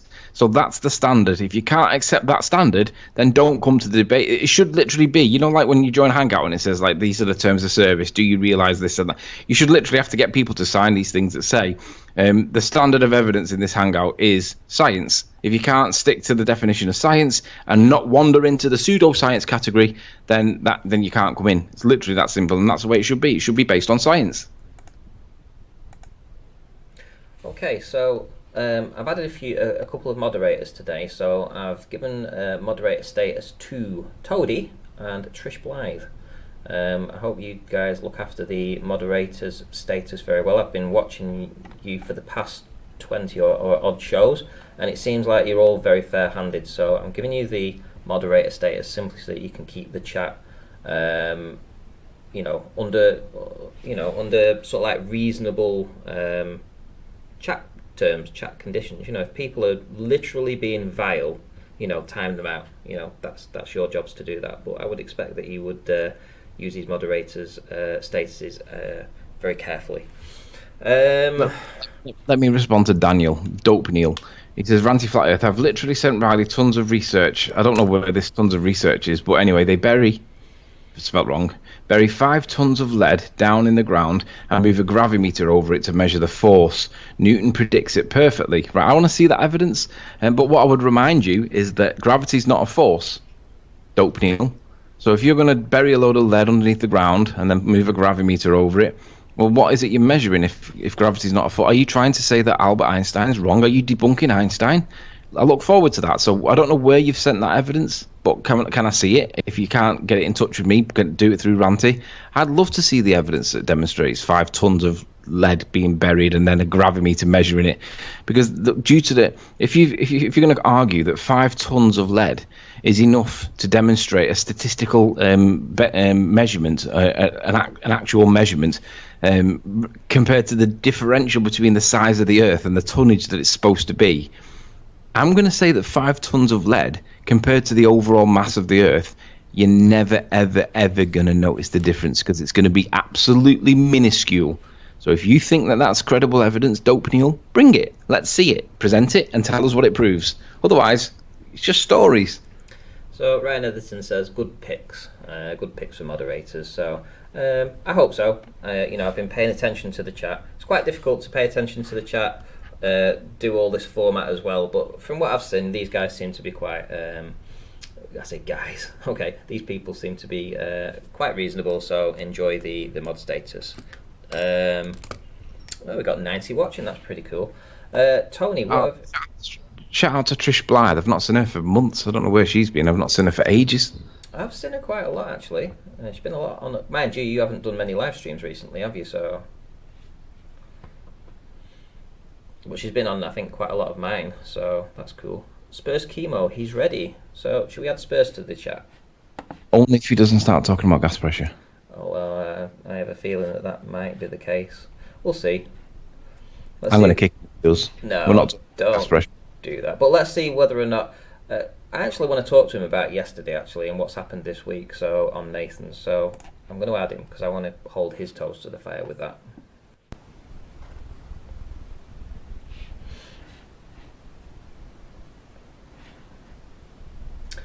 Hey, Spurs. Hello. Hey. Hey. Wait, Anthony, is a force, no? Spurs, you're dead quiet. Oh, 1 second.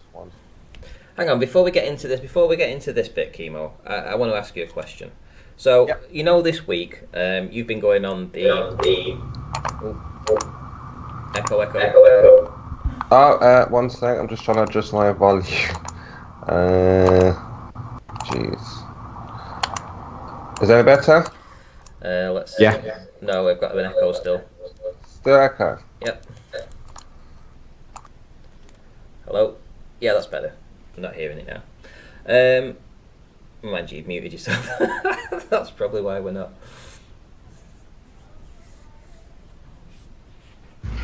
Hello. How are you doing? Go on, ask. I'm listening. Ask the question. Yeah. Okay, Spurs. This week, so you've been on the Flat Earth debates this week, and you've been coming in and you've been trying to do presentations with a series of different videos, obviously to get people's opinions on things before they actually, make predictions about what transpire in these videos. Have you felt that they haven't played ball? In other words, you've wanted them to commit to a position before you played the video, and then they have refused to play it to enter into that. Do you think that's more of an obfuscation tactic? Would you have preferred it if they'd put the colours to the mast before you actually played your clips? Because I know what you was trying to do. You was trying to get them to go down a route and follow a line of questioning and a line of logic, but you never got to actually do that. Right. Quite right. With that? Yeah. Yeah, absolutely, because there's a claim on the table, a claim's being made, and tactics are being used. So as soon as we focus on an individual's claim, all of a sudden that claim is not their claim anymore. So it turns into semantics. It turns into kind of a pantomime, right? Of, I didn't say that. I don't mean that. That's not what I said. And trying to clarify what people mean is becoming more and more difficult when you have a belief. So, for example, the atmospheric pressure, people believe it's pressing. So when you ask them about this, is it the cause of this? They find it very difficult. So yeah, I have been trying to present videos or demonstrations showing that pressure is not a thing. And yeah, you're right. We're not being able to get from start to finish with an honest understanding of what's going on. So do you like my idea of this court? So I don't know if you've heard it up to now, but the idea is going to be that I want to change things up and do another option for people to enter into, which will be a court session. So it will be, let's suppose in you as the barrister for one particular part of the segment of the show, and then as the defendant as another part of the show. So as the barrister, you will get to come in and debate somebody in the court, and you will ask questions and they will just respond to the questions. They're not allowed to answer questions back. They literally have to have the toes held to the fire and respond in the most honest way that they feel that they can do without obfuscating the point. I'll be the judge, obviously, to decide whether they're obfuscating or not. So if you was to come in and you wanted to ask somebody a set of questions, you could do that, and you could go from point A to point Z in a courtroom kind of session. So you would ask question A, they would answer it. You would ask question B, C, D, E, F, to get to a final conclusion. So you would be able to take that route that you wanted to do on the Flat Earth debates this week and actually apply that in the courtroom and actually take them along that journey to get to the point that you're trying to make. Yeah, I mean, I agree. That's what's needed. I mean, say for example, when well, let's just take Nathan for example. He's telling us, gas pressure without a container is not possible. So when I'm trying to understand the full understanding of gas pressure in a container, outside a container, yeah, you need that yes, no, not, well, I think maybe, I'm just go. Yeah, we need a commitment to a claim, and that's why we're not getting anywhere. So yeah, I like the idea. If I was able to same with myself as well. If I'm on trial, and I would be forced to answer yes or no, yeah. Right? And that's fine. That's fine. So obviously, if you don't know, you would say you don't know. So yeah, this sounds good to me. But what would be the ruling? What would be the penalty if Well, there's going to be no ruling. There'll be no ruling. I'll be the judge, but I'm not going to make a decision. It's for the people in the chat and people that watch it on the re-upload to decide whether or not who won the courtroom session. That isn't for me to decide. However, I have a feeling that probably both globe earthers and flat earthers will be reluctant to enter into this kind of format because they will have to do some soul searching. They will have to answer in a way that would be how you'd expect a normal person to respond. In other words, they're going to have to answer honestly. And I feel that in the debates, people are so used to trying to these debate tactics of obfuscating points and dancing around and skirting around the question that this kind of format will be so alien to them, because they will have to be honest with themselves, they'll have to be honest with the audience, they'll have to be honest in the courtroom, they'll literally have to be truthful. And I find that for them is going to be really difficult, because they're so used to obfuscating the point on both sides, not just globe earthers, we're talking globe earthers and flat earthers here. And I'm not going to save anybody, you know, I mean, the court's in session. It's like you're going to have to. Well, yeah, I'm dead serious. I mean, we can send a summons to Nathan for court. He has to appear. So they have to appear in court, and obviously, if they don't turn up, then obviously they have to. There's a reason why, and we can make a judgment on that, right? That is really. The idea is before you go any further. Whoa, stop. Sorry. That is a freaking good idea. That is honestly, I never thought of that. I actually, I never thought of doing that, but that would be awesome. Think about it: summoning people to appear in court, summoning conspiracy cats, or fight the flat Earth, or Red's rhetoric, or anybody summoning them to come in, summoning Jeranism. No, but to be fair, though, it wouldn't be summoning Jeranism to appear in court, or Bob to appear in court and be grilled by a globe earther or a flat earther, and then I have to report whether or not they turned up to court. Or yes. Oh well, they didn't turn up to court today. You know, blah blah blah blah blah. But literally bringing people in and holding them accountable to their beliefs, kind of. But it's when they don't turn up for court, the court still goes ahead and makes a ruling, even if they're not there, right? So it's kind of like a real thing. They have to turn up. Well, they don't have to turn unless it's the council. Unless it's the council, in which case the courts allow them to have, in my case, 2 extra bites of the cherry. The little shits. Yeah. But we can really get this. This can be really done in a format where, like you say, toes are. But what I'm thinking is not in an aggressive way. So you have to, like, because yesterday, and I was saying to Anthony, I don't really want to debate you on this because you're not 100%. You're not committed. It has to be someone who, you know, is really committed to the idea. And then, like you say, it will be unpopular because people don't want their ideas being put to the test, right? But the idea is great. It's a fantastic idea. You call up, somebody would call somebody out. They have an issue, not with the person, but just with the argument they have, and they say, "I'd like to discuss this and get it more concise." So, like for example, people want to nail me down on atmospheric pressure. So you could get to find out whether I know what I'm talking about, or you know, if I'm just making things up, or you could nail me down and find out what the belief is, if that's what people wanted to do. So people say, oh, you know, Spurs obfuscates, and so this format would be yes. I would have to answer yes or no, which I think people would like to see. Yeah, exactly. And Page says it explicitly here. The community will hold them in contempt if they don't show. And I think that's the truth. You know, nobody would be. It's not going to be 100%. You have to turn up for court. You know, I mean, it's like it is obviously a little bit tongue in cheek. But ultimately, it's a case of, look, if you have a belief in system and you've put a video out, let's suppose you put a video out about gravity or anything, then if somebody wants to challenge you on that, they can, you know, ask you to come to court. See whether you're willing to actually bring that to a court format and uphold what you believe is the truth and have it questioned in a court format. You know, because if you've got truth on your side, you know, you should have no problem with doing that. Yeah, I think it sounds great. Yeah, just you know, summoning people. It's better than saying I'm calling you out, right?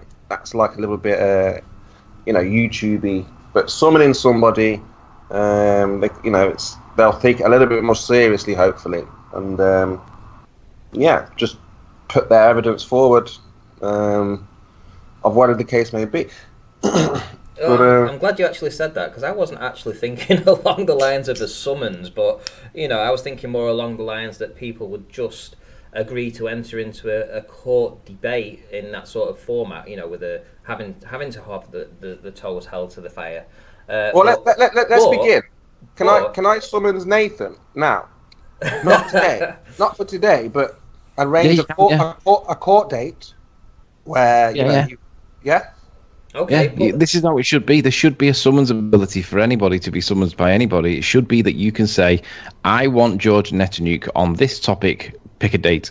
And then Ranty said he'll summons George Netanyahu. You can say, you've been summoned by Spurs on 17th. Can you make this, yes or no? Obviously, you can't summons and properly enforce them there, but you can pick a date that works. But yeah, you want someone to be summoned and then someone to react to it and then turn up and then present their arguments. But you'd have to particularize your claim, though, wouldn't you? Whatever it is that you've, because the other person wants to know what you're going to be talking about. You have to disclose both sides to it. So but remember, Anthony, they're on trial. The person whoever's making the claim is on trial. So that's the point, isn't it? So their toes are being held to the fire because they have a belief, right? So we want to find out what is that belief. So they have to be prosecuted, right? Same as any ball earther. George, if Rumpus is saying it's a force. He's going to have to give details or citations or examples, otherwise it will just be thrown out of court. It won't satisfy the jury or the judge. Something like that. You have to have a conclusion, Ranty, where as the judge, you have to decide, or if you're going to arbitrate, if you're going to play arbitrator rather than judge, somebody's going to have to make a decision on whether or not the evidence presented satisfied the court, that blah, blah, blah. You might have to have 2 or 3 people on it. Yeah, You're going to get messy when there has to be a decision because you have to have the claim dismissed or the claims won. Someone's got to win or someone's got to lose. Well, I think ultimately what I'll probably do is I'll probably do that in the aftermath show. So I won't do it on the day. I won't render a verdict on the day. I think what we'll do is in the aftermath show, it will be interesting to get perhaps 2 globe earthers in and 2 flat earthers in and myself to discuss the court sessions that have happened during the week, and this way we can have a valid arguments on both sides. We could have a little bit of a debate, see whether or not who won. I don't think we're going to get conclusions, but we're certainly going to get people's toes held to the fire, and this is what I want. I want people's toes held to the fire, and their beliefs held to the fire. That's what we need, and we're not getting it in the debates format, but in a court session, maybe we might just be able to get that. So yeah, as Trish knows all this stuff, like reserve your decision. Yeah, I would reserve the decision. Toady, you will need a jury of some sort, and blah blah. It'll have to be balanced. Well, Toady, it's a lot of work to the format that you're requesting right now. Would we have witnesses come in and juries and all that? To be fair, that would be an incredibly hard thing to pull off, just on a stream like this, to actually get all those people in and format it like that. Take an awful lot of work, and I really don't have time for that at the moment, at least. But for the short term, we could get it rolling as just a one-on-one, and then we can start bringing other people in. What you're saying makes sense, but it's so much work. I don't think we'd be able to do that. The jury has to be the people in the chat. The jury has to be the people in the chat. Who else have we got? Spurs, anything to say on this? No, I think it's if we can get this going, I think it will be a good format. Because we want toes to the fire, but not in such an aggressive way.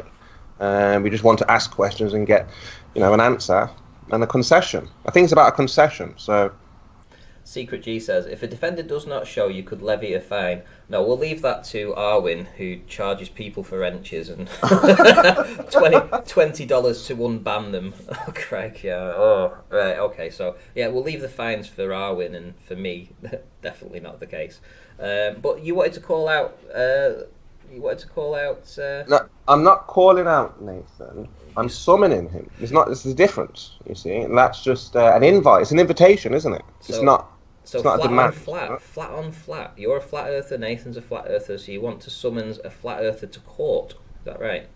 Yeah, I invite Nathan to discuss this idea of atmospheric pressure, the notion that molecules, particles bounce. So I just need to be able, like I say, this would be a good opportunity for me to get into, the nuts and bolts of what what the belief is, right? So I didn't get to do that on his show because every time I would ask, I wasn't able to finish. So. Okay, right. Well, we'll see where this goes. Summons Nathan. Then put that summons out. Do it now. Yeah, well, Ranty's got to do it, hasn't he? Right. Okay. Yeah, because I told the court, and the judge would, Grant's motion that Nathan gets summons, and then Ranty would then issue Nathan a summons saying Spurs is summons due to court on the charge of whatever, and then you have to pick a time when you're free and suggest some times to him. That's what you've got to do, because it's got to be Ranty that does it. Okay, right. We'll leave that to me then. Now that you've put the summons out, I'll leave it to me, and I'll send it off to him today, and I'll put some dates out. We'll do Monday, Wednesday, and Friday evening this week, and we'll see which one, if he's willing to turn up. If he's willing to turn up, we'll see whether he does. Yeah, this should be interesting. See how it goes. Is there anything you want to talk about now, Tony? Have you had anybody that wants to join the chat from the Globe side? No, I'm just reading. Can you just clear up whether weight is a force or?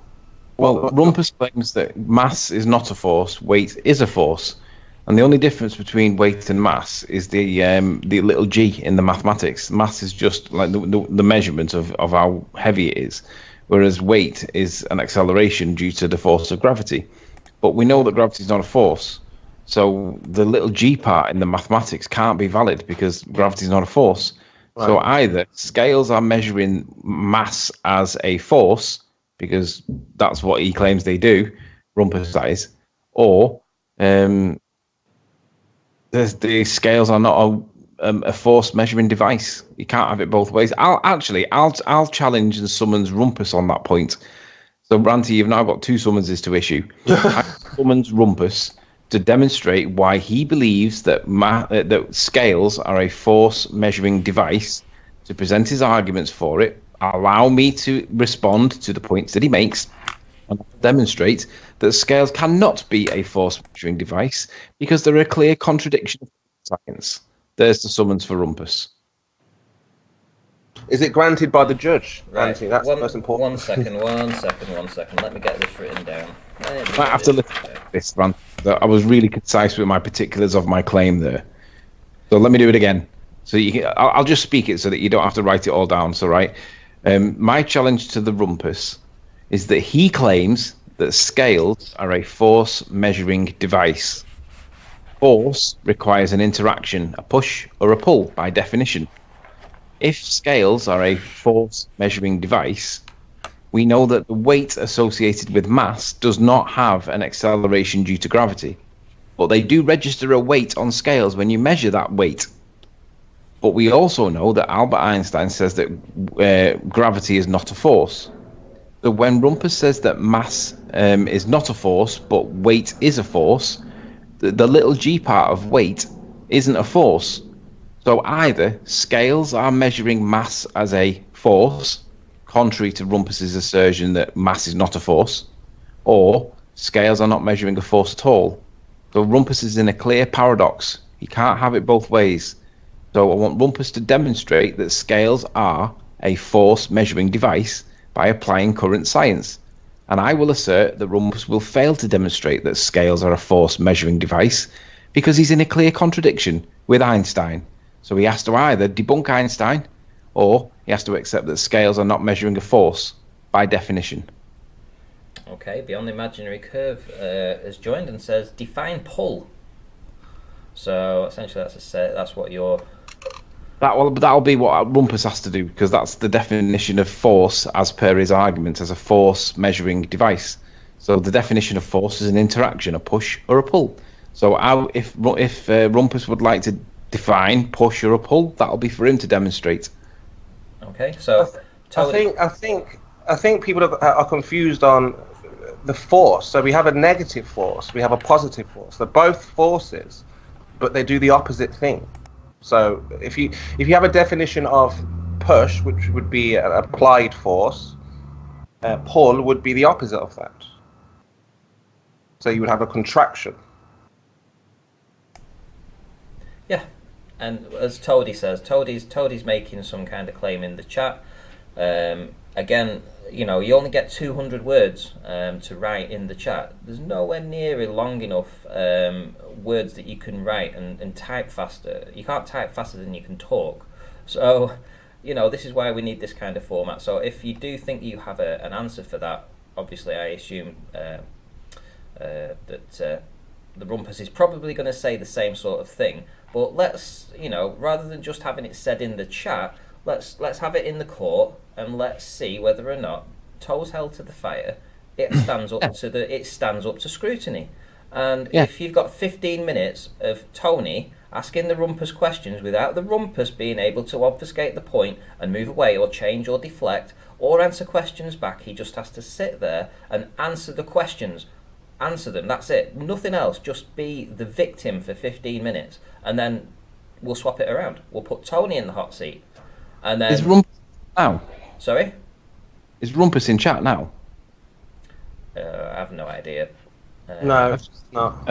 I just saw somebody saying, speaking as though he was in chat, because I saw them say something like... hang on, where is it now? It was Trish, wasn't it? You are being summoned to give evidence, Sleeping Warrior is the plaintiff. So it's indicating that Rumpus is in chat. So if it is, well, let me just reassert it, because I've not seen him in chat. But Rumpus, you claim that scales are a force measuring device. You claim that mass is not a force, but weight is a force. Albert Einstein says that weight, because weight has got little g in it, the acceleration due to gravity, Albert Einstein says that gravity is not a force. And even if you think about it, as per George Musa, still isn't a force, even if you think about it as a force. So how are you going to prove that scales are a force measuring device when you've got Einstein saying that gravity is not a force, and that leaves you with just the mass? So either the scales are measuring mass as a force, or scales aren't measuring a force.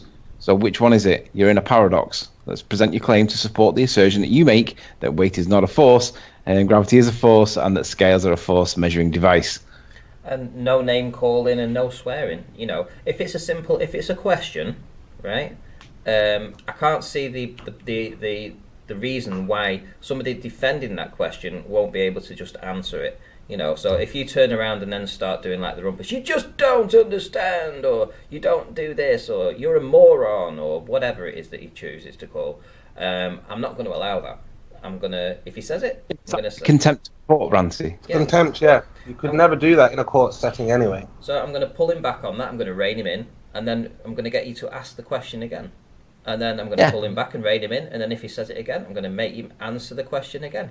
If he decides to just continually interrupt and break in and stuff like that, I'm just going to keep adding minutes to your 15 minutes. So if you've got 15 minutes to grill him, and he starts to, every time he swears, I'm going to give you an extra minute, and I'm going to take a minute off of his time. So if he swears at you, you get to then have 16 minutes, he only gets to have 14 minutes. And then if he swears again... Taking time off Rumpus is his best punishment. Yeah, so every time he swears, or calls you a moron, or this, that and the other, doesn't answer the question, or obfuscates the point, I'll literally just take a minute off of their 15 minutes that they have to ask you. So I think that's a good punishment. So then they realise that a minute's a long time to grill somebody, especially if you've got 15 of them. But if you've gone through the court and you've abused that system for 5 times, and suddenly you don't get 15 minutes now, you've only got 10 minutes, that's detrimental to you. So it's affecting your ability to hold your toes to the fire. So it might be a suitable punishment to keep them in check, whoever it may be. Yeah, but look at Supercurve in chat. He says, Sleeping Warrior, scales can measure apparent forces too. Put scales behind your back and accelerate in a car and you'll get a reading. Yeah, that's the inertia, isn't it? That's the resistance of a body to move. We know about inertia. I want to see how a force measuring device can measure mass as a force when Rumpus says that mass is not a force, weight is a force. Well, we know that weight's got little g in it, the acceleration due to gravity, and that's not a force. So either scales are measuring mass as a force, contrary to Rumpus's position, or scales are not a force measuring device as per Rumpus's claim. So Lottie says, Ranty Flat Earth, aren't you just stealing Dr. Science's format? I've never seen Dr. Science's format at all. I've watched I've stopped by his chat twice in the last few days. I've never seen a format like this. I've just seen people having a chat, so I don't know what you're going on about there. I've heard of Dr. Science, but I can guarantee that he won't do science. No, he's a flat earther. He's a good guy. But nevertheless, Paul, Anthony, Paul. Hang on, hang on. One last thing before we go any further. I want to have opening statements as well. That's one thing I would like. So I'd like an opening statement from you, the reason why you brought the person to court, and I want the defendant to listen to that and to listen to the claims being made, and I'll make sure that we try to get a resolution of some sort on that particular point, why you've summoned them to court. I don't want it to drift.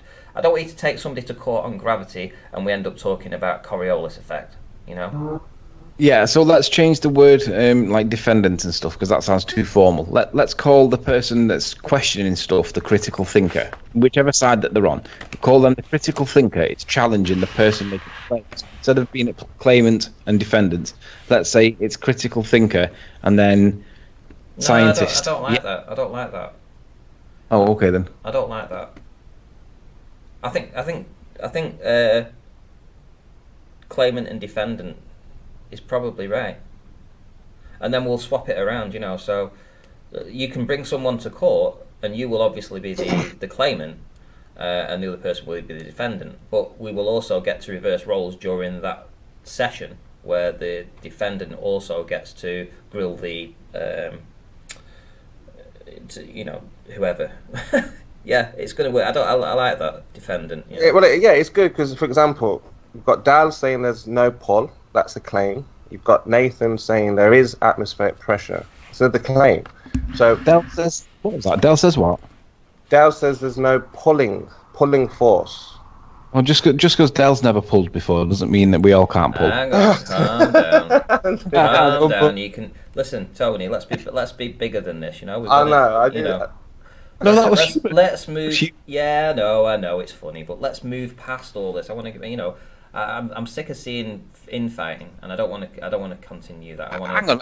What's the argument for there not being a pull?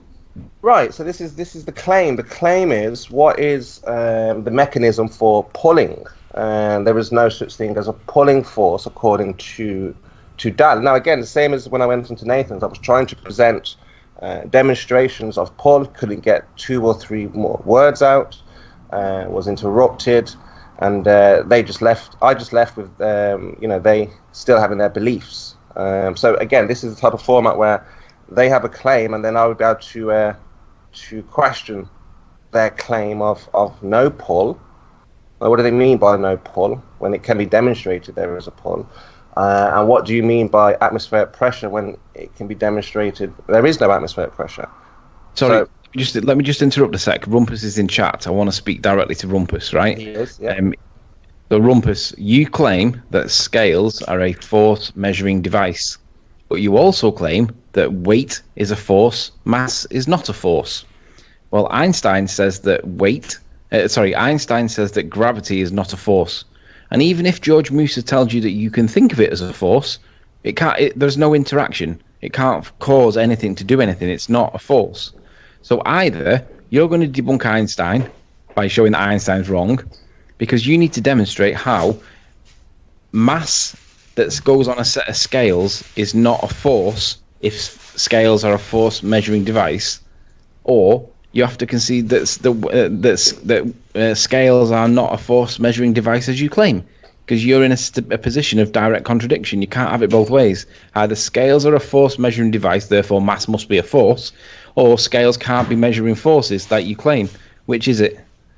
So there you go. You've heard the claim from Sleeping Warrior. The Rumpus, I summoned you to court Monday, Wednesday, or Friday at 10 p.m. Pick your time slot. I would like you to turn up to court. I'll be the judge. We'll run through the format. If you need the format running through, I can email you or send it to you through Skype, and we'll put the claim to you. And you can be the defendant and you can be the claimant as well. So it's in your court. Name the day.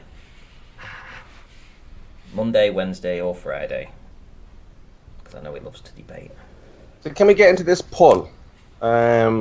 Negative pressure. I don't think people are understanding there is a negative and a positive. So vacuums, in my opinion, do pull, they do suck. You can clearly demonstrate that. But I get what Dal's saying when you open a door, you pull the door towards you, you're applying the pressure, so it's like a push. But there is a pull, there is a push, there is a positive, there is a negative, and both can be demonstrated. So why he would say there's not a pulling force, I don't think he's clearly explained what he means by that.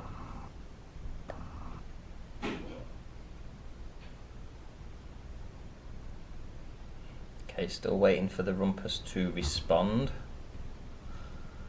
I don't think he seems to understand that you can be both the defendant and the claimant. I think if he knew that he could hold Tony's toes to the fire for a full 15 minutes on an individual question without Tony being able to respond with a question back. He would just have to sit there and take the questions and answer them. I think he'd be up for this. So let's see. He should be able to do Monday. There we go. Monday. Tony, can you do Monday at 10 p.m? Monday at 10. Let me just see. What are we on now? Saturday, isn't it? Saturday, yeah. Sunday, Monday at 10. Yeah, I should be back by then, yeah. I should be able to do Monday at 10 p.m. Right, Monday 10 p.m, we have it. Sleeping Warrior versus the Rumpus in the first ever roundtable court session where I will be the judge, and we're going to try a different format completely. I'll run through everything with the two people just mentioned, perhaps later on today, to go through the full format of how I want to run this. And this is going to be toes to the fire, guys. And I'll be running through the, if you're going to, anybody swears, you get a minute knocked off your set of questions, but we'll go through all that anyway. Good stuff. Yeah, it should be if anybody swears, you get an instant mute for 60 seconds while the other person can respond to you interrupting them from swearing. So there should be a 60-second ban from you talking if you swear. There we go. Well, I'll work it. I'll have a think about it. I think I would rather punish them by taking a minute off of their own 15-minute time slot. I would rather punish them that way than silencing them for a minute, because I want people to talk. I want people to be able to answer and sit. I don't want to have them silent for 60 seconds whilst they're answering questions for 15 minutes. That seems like it's a bonus for them. Oh, I'm swearing. No, I'm being silenced. No. If I'm talking and I get interrupted, or swore at, or ad hommed for some silly reason, I mean, there's a point where if you're actually on topic and you're dealing with the point that's contentious, then let it go. But if it's building up to it or whatever, it gets a bit juvenile or goes off topic on a tangent or whatever, it's down to you to try and keep it on topic so that it's not being obfuscated. The point's generally narrow. Rumpus says 15 minutes will be very long. I disagree. I don't even think 15 minutes will be long enough on some questions. I think the line of questioning to go from point A to point Z, because we only ever find that we get point A and point B out before it's rumpused or obfuscated and the point is lost, and then we end up going into a different section and everything's forgotten. So to go from point A to point Z, I think we definitely need 15 minutes. We absolutely need 15 minutes, and it's up to the claimant to decide. Sorry. Actually, Ranty, I think Rumpus is right. 15 minutes is really long because when you're talking, it's not the same as texting. You can get a lot said in about 1 minute. Well, so by the time you get to your third or fourth minute, you're kind of getting towards the end of the point that you're making. It's a narrow point. Well, that's fine. I don't have to say that you have to use all your 15 minutes. What I will say is that the claimant will have 15 minutes available to them if they so wish. They have got a full 15 minutes. So if some points will take obviously quicker, some points won't. But I do feel that putting a 5-minute time scale on is far too short. We need at least 15 minutes, and you don't have to use it all. If you only use 6 minutes or 8 minutes, that's entirely up to you. But if you've got 15 minutes, then you can really dig down into the nitty gritty, which is what I want. So, you don't have to use the 15 minutes. It's up to you. But I want 15 minutes at least. That's what I want. Basically, that means that I've just got to do a little bit on PowerPoint, haven't it, and then get my points down. Because to be honest, if you do it on PowerPoint or Word, you at least have the points written down in a way that you have to be relatively concise, because you can't read through a shed load of text, and you have to have pictures in it to make it look presentable to the audience. Because otherwise, if it's too text heavy or whatever, it's just going to be boring as hell. But my point's really concise.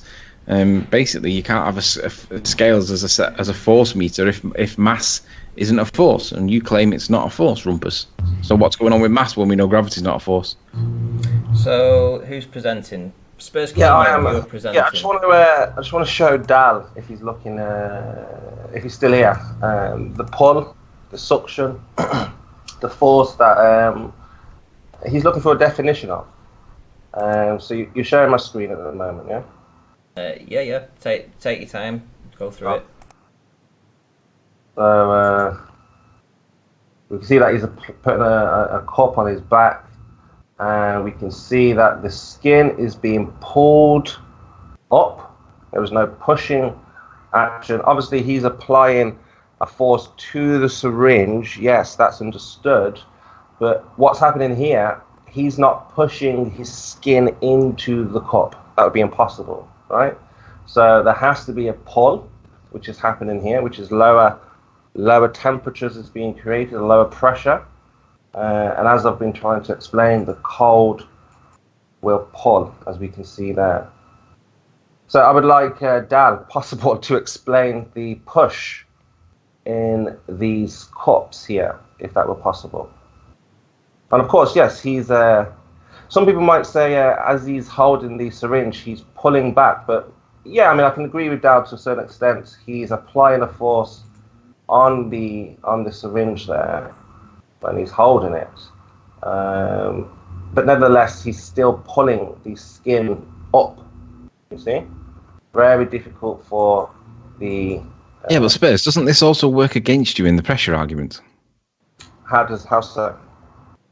Well, what's pulling the skin up? I mean, I know this. I've seen this technique. I'm familiar with the technique. I'm not bothered about the technique itself. But what's making the skin protrude like that if it's not a pressure differential? The pressure differential. Well, so you're saying that you would be able to create a push from your body without the pull from the outside? No, I'm asking. I'm not even playing devil's advocate. What I'm asking is, if there's no atmospheric pressure, and he sucks the air out of the tube, out of the cup, what is happening to make the skin protrude into the cup? If it's not to do with pressure? Yeah, the pressure is inside the cups now. There's a negative force inside this cup. It's being pulled up. In fact, his body is trying to pull back. This skin is trying to pull back to where it originally was. There's no push from him. There's a resistance. There's two resistance. We have a pull back this way. We have a pull back this way. So there's two examples of pull here in one. So I don't see how the pressure. He only has an internal pressure of 2.5. So he wouldn't be able to create this push anyway. Be impossible for him to push his skin out. Would you agree that the cause, whatever's going on here, not the explanation, but the cause of what is happening is the reduction in air inside the cup, right? Yeah, the reduction in air, warm air, which lowers the temperature, makes it very cold in there, and that cold creates that pull. So you think that there's an active temperature change inside that cup? Absolutely, there's absolutely a lower temperature in there. It would be very cold in there, you see. And that's why his skin is bubbling, like in a vacuum. Your blood is starting to not boil, it's bubbling. All the air is trying to escape out of his pores here. So just playing devil's advocate, why would it not be your own pressure inside your own body? Because we have got pressure inside the body, haven't we? Yeah, we only have up to 2.4 psi. Up to 2.4. But if you're removing the air from the cup and you've got 2.4 psi pushing out, you only need to make it 2.2 psi, and that's going to start pushing the skin out, right? Well, I disagree, because if you look at what the PSI value is when you go up to, say, 60,000 feet, that would be around about 2.4 PSI. Just guessing. I'm just making numbers up, so don't quote me on it. But it's certainly around that height. So what you're saying is this effect. If you had just your normal clothes on, or a skin suit or whatever, this is what would happen to you at 60,000 feet. That all your body would just like that, just down to pressure. I don't think that's the case. That never happens. Yeah, it doesn't happen like that. So are you saying, Spurs, that by virtue of the skin appearing inside, I'm going to say pushed into the cup so that you know what I'm referring to, the bump of the skin that's in the cup, are you saying that's the direct consequence of the change in temperature? Yeah. You wouldn't get this with warm temperatures. You wouldn't be able to pull. In fact, if it was warm, it would push back the other way. So warm. So are you saying then if you were to apply heat into that cup from the outside, if you were to add heat, are you saying that would then go down?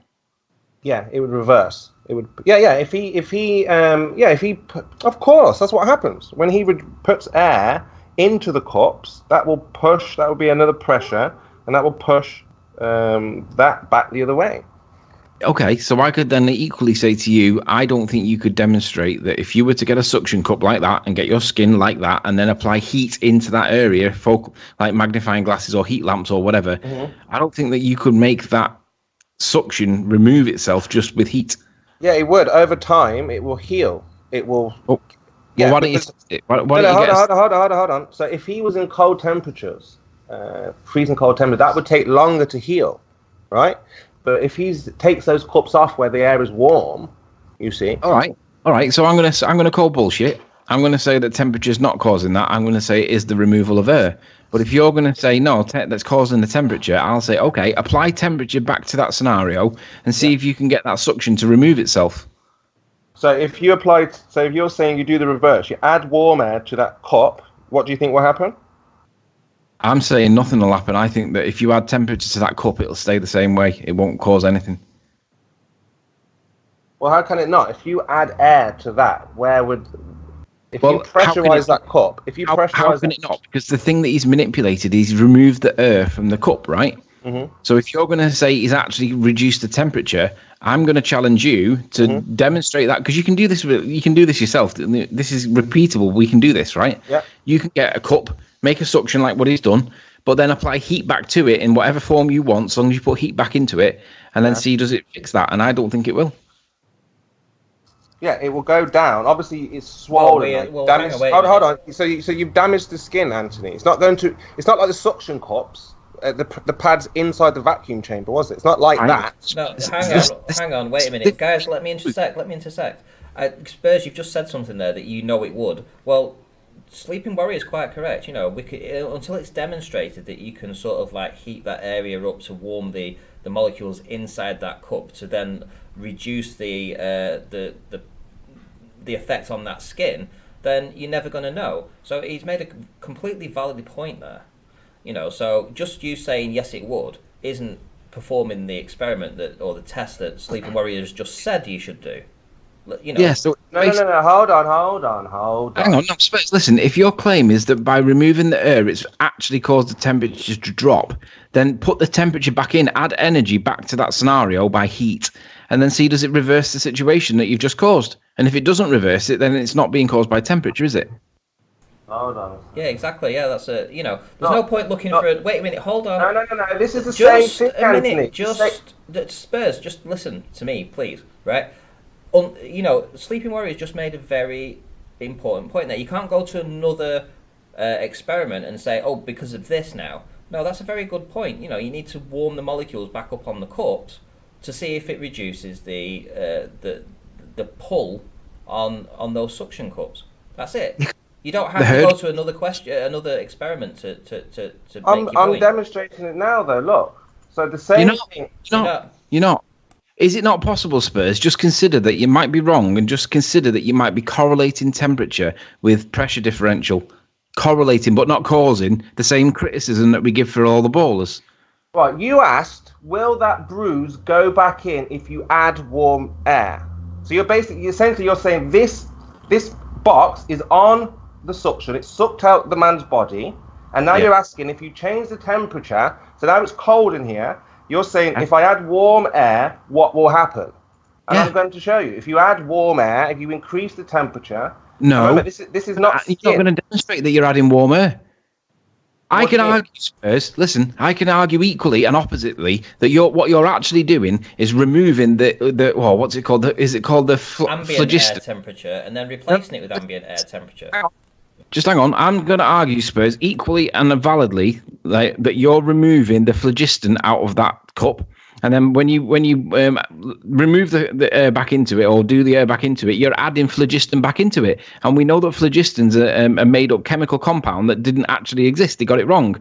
So I'm going to say that you're actually playing around with phlogiston there, and you're not demonstrating the claim that you're making, but you're correlating it, and it's not the same as cause. Well, you can't lower the pressure without lowering the temperature, can you? So No, that's, we can put the temperature back in. but then you would increase the pressure. Right. So then you would see the skin go back down, or you would see the suction cup.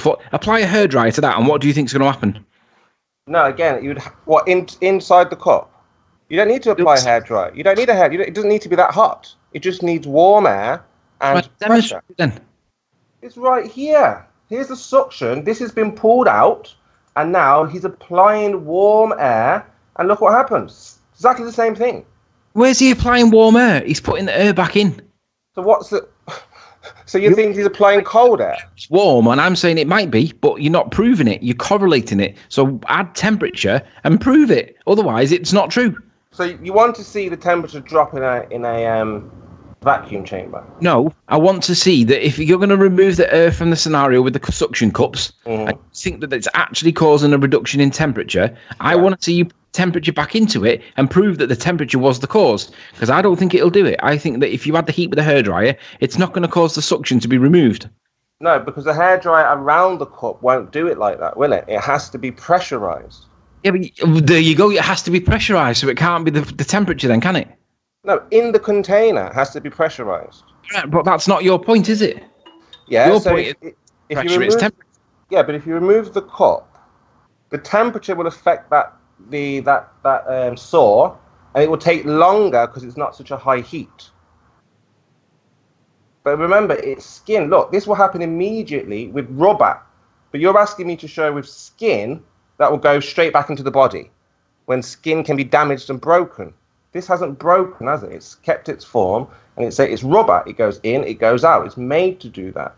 The body is not made. When you pull out the body, if someone bangs you on the head, if you have a big bruise on your head, First, you're saying make the Hold skin on. a bit like we see. Put a hairdryer on it, heat up the air that's inside the thing, and let's see what happens. no, that's nonsense. If you have, if someone That's whacks you not around the head, nonsense. if someone whacks you around the head with a baseball bat, and you have a big bruise out of your head, you're saying, oh, just put a hairdryer on it, and the bruise will go down. No, that doesn't happen, Anthony. You know that doesn't happen. It takes time for this bruise to go down. Okay, well, Yeah, let's test it. Let's test By it. the temperature, and I'm saying it's not. Let's test it. That's the only way we're gonna prove this, because at the Yeah, moment that's it. you're just making claims here, Spurs Chemo, but you're not actually willing to go ahead and put the finishing touches to that, which would be to apply, like Sleeping Warrior says, a hairdryer to the cups to warm the molecules inside. That and wouldn't then... work. That wouldn't work. Yes, that wouldn't it work. would. Temperature then, is it? Why would it not work? Because if you put a hairdryer over that, the temperature is dispersing all over the place. It would need to be directly into the cup. Yeah, so you're going to use inductive heat transfer to get the heat into the cup. By Yeah. warming it with a hairdryer, that would work All by right, induction. okay. You can be my guinea pig. I'll put the hairdryer on your bruise. Yeah, hot burning hairdryer, and let's see if the Just bruise do will it. go down. Yeah. It's fair. Just do what this guy's doing. Get a suction cup like that. I'm sure you can get a suction cup off eBay for a few pounds. Get somebody to lie down like that and apply a hairdryer. Dead easy. Doing yeah. it. Change Okay. Change history for a fiver. Go ahead. Okay. Because if it doesn't do it, you've got to admit that it's not temperature causing it. Now, of course, it's the temperature, but no one's going to do that for science either. Who's going to be the guinea pig? You're the one making the claim, though, so you're going to have to demonstrate that the temperature is the cause. And if that is the cause, then you can remove the air, create the suction, but then put temperature back into it, and it'll reverse the cycle. If it doesn't do it, Spurs, you must be wrong. Well, all I have to do is prove that the temperature drops in a vacuum. That's it. Oh, If it drops in a vacuum, No. You have to prove that the temperature is the cause by manipulating the temperature. So if your claim is that the temperature's causing this to go up, then you put temperature back in it and not pressure, and then it should go back down. All right. So what do you think the cause of that is going up? I think the removal of the air and the differential between what was in there compared to what's now in there, i.e. the less air, the removal of air, I think it's causing a differential. And it's that relative differential between the two, whether it be 14.7 or otherwise, it's the relative differential between the two. So your arguing point really is to do with whether it's 14.7. You're making a lot of guesswork with this 14.7. I'm going to say, look, your claim is it's temperature though, right? Yeah. Absolutely. Right, so demonstrate that it is temperature by doing what I said with a hairdryer, and I bet you it doesn't work. No, it won't work like that. Okay, so if you get an ice cube, a big ice cube, and you put it on your back, and you leave it there for 10 minutes, shouldn't it sink inside your body? No, it wouldn't work like the body's not. Like, right, okay. The body's not like materials, is it? It's a different. Hey, Spurs. I've just thought of something. I've just seen Toadie's message in chat. You can get refrigeration or refrigerator thermometers that are little round things that stick on the underside of your shelf, right? And it tells you what your ideal temperature is for your fridge. You could put a little fridge thermometer inside the suction cup, remove the air, see the temperature change or not change, and then when you put the hairdryer onto it to prove that the hair is inductively going into it, then you'll see the temperature go back up again. And if the fridge thermometer shows that the temperature rises but the skin don't go down, then there's an issue there for your claim, isn't there? No, again, it's the skin. The skin is different. Yeah, the skin here is different, Anthony, to all these other rubbers. Like a baller. We don't have material made out of skin, do we? Spurs, get a thermometer, put it inside a suction cup, and test your claim with heat. It's not going to do it. You know it's not. Yeah, see, if this was brought to court, and I was adjudicating here, I would be saying exactly the same to Sleeping Warrior. I'd be saying, right, the case is postponed for the time being. You need to go away and you need to do what Sleeping Warrior suggested to eliminate or to buffer your own claim. So if you've got this claim, go ahead and repeat the experiment and do what he said. Put a thermometer in there. I don't see the problem. It was not a problem. So I just want to clarify. You're saying that there's a high temperature in that vacuum. No, I'm not saying anything. Your claim is that temperature is causing the suction bit, right? So no. I didn't say that's causing it. He's caused the man caused the effect that we see on the screen. He did say temperature was the cause. No. The cause of these boils is the guy. He caused that to happen. Yeah, the guy. Are you sure you're not correlating temperature with pressure? I said those words to you, so you were saying temperature was the cause, and now I'm giving you a way that you can test it, and now you're back scuttling out of it because you're confusing the situation. I'm not saying. My God. What is your claim, Spurs? What is your claim? I'm claiming that suction caused these boils here. Okay. Yeah, suction. That's what caused it. That's the cause. So that will still define suction. The suction is a pulling force, the opposite of push. Yeah. So what's interacting with that then? What's is it being pulled from the inside the bell house, or is it being pushed from the human? It's being pulled from inside the bell house. Okay. And what was the cause of that pulling force? By lowering the pressure, which lowers the temperature. Right. So when I said that are you sure you're not correlating pressure with temperature? That's a valid point, because I'm saying that if it was temperature, when you get it into that state, you could then put temperature back into it and remove that state. That's the claim. That's what I wanted to do. Do I have to summon you as well? No. Again, you're inside a container. Pressure and temperature go hand in hand. You can't get away from that. So inside, you lower the temperature, you lower the pressure. You increase the temperature, you increase the pressure. Right, so put heat back into it and see does it change anything, and you know it's not going to do it. Not just heat. You have to put pressure into this container. So there's two causes to gas pressure. There's the pressure itself and there's the temperature. No, you have in a container, pressure and container go hand in hand. So to get this to go back down, you would have to apply a pressure which he would create. What you're really saying is temperature. So obviously, if there was pressure outside, if there was really a pressure outside, he would just take these off straight away, and they would go back in. But they wouldn't. They don't go back in, do they? They stay where they are, right? That proves that there's no pressure. Suppose your point then is that pressure is actually temperature. No, I'm saying that outside of these jars, there was no pressure. If he removes those jars now, just takes them off, there'll be no pressure pushing those bruises back down.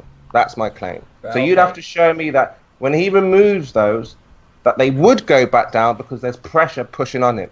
Remember, there's no pressure. I need to adjudicate here, and I need to say that Spurs, you really need to go away and get your claims in a very coherent fashion, because at the minute nobody bloody understands what you're trying to say. You're not making a very good argument for anything. Everything you say, it's like listening to gibberish, because every time we try and ask you, is this what you mean? No, it's not what I mean. Is this what you mean? No, this is what I mean. And then you say, oh, so you mean temperature? No, I didn't say temperature. You did say temperature. Man, Spurs, you need to get a write it down. Write it down in a few paragraphs what exactly it is that you're claiming, so that we can see it and everyone can see it, and then we can talk about it, because you're not doing that. Ranty, I've got it. It's very complex. It is very complex. It's very confusing. It's very simple, Anty. Look, pressure outside. You guys say there's atmosphere. I've just got it now. I've just realised what the problem is. You say there's pressure outside here, and there's no pressure now inside this jar. You remove this jar, the pressure should push those boils back down.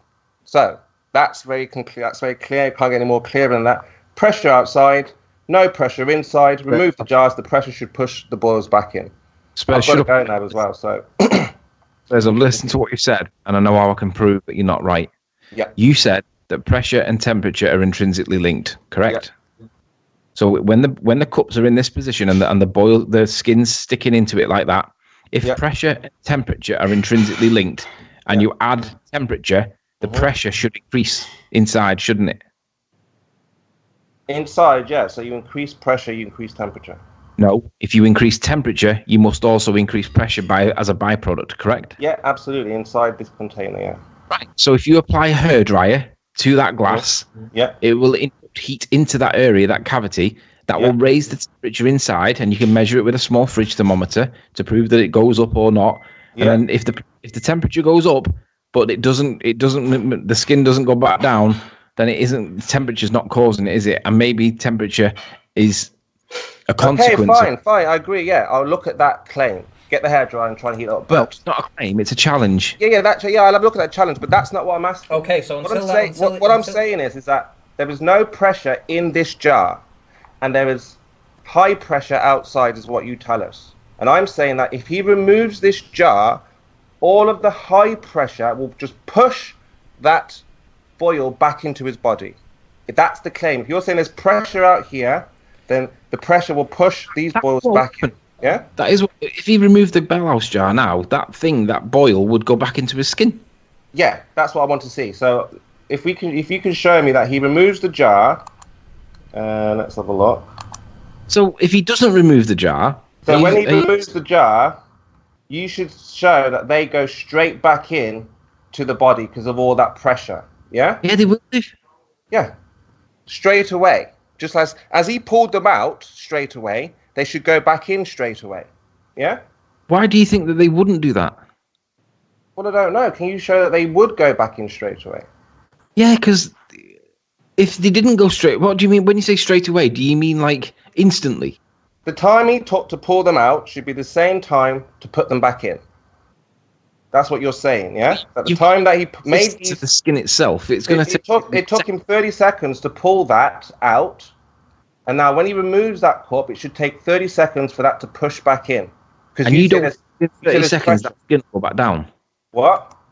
You don't think within 30 seconds that skin will go back down? Well, that's what we're trying to find out. Yeah, let's have a look. Yes, of course it will. Well, let's have a look then. Let's try to find out. I think it'll take longer for it to go back down, to be honest. Look at the state of those things. I think it'll go down instantly. So how has that instantly gone straight back down? There you go. They're still down. But they haven't gone straight back down, have they? Yeah, they have. We can see the boils. Look, he's pressing them. They're lumpy. Right, look at the size of the boils before he takes the thing off, and then look at the size the minute he takes them off. You're being influenced by the colour. Yeah. I think Look, he's pulling. I think they're magnified inside the glass, so they look bigger than they are. Yeah, they're being pulled. It's like if he grabs his skin and Yeah, but pulls it up. I'm not being funny, but are you not being influenced by the colour more than the shape? No, we can still they're still boils. I think you're being influenced by the colour and thinking that there's a contour there, and when there's not, it's just a colour and it looks like a contour. Can I just say though that this is gross? It is gross. It is trouble, isn't it? And they consider this to be treatment. Healthy, yeah. So look, we can see again. It's the same with the smaller the suction, the stronger the pull. So you can see that will stay a dome.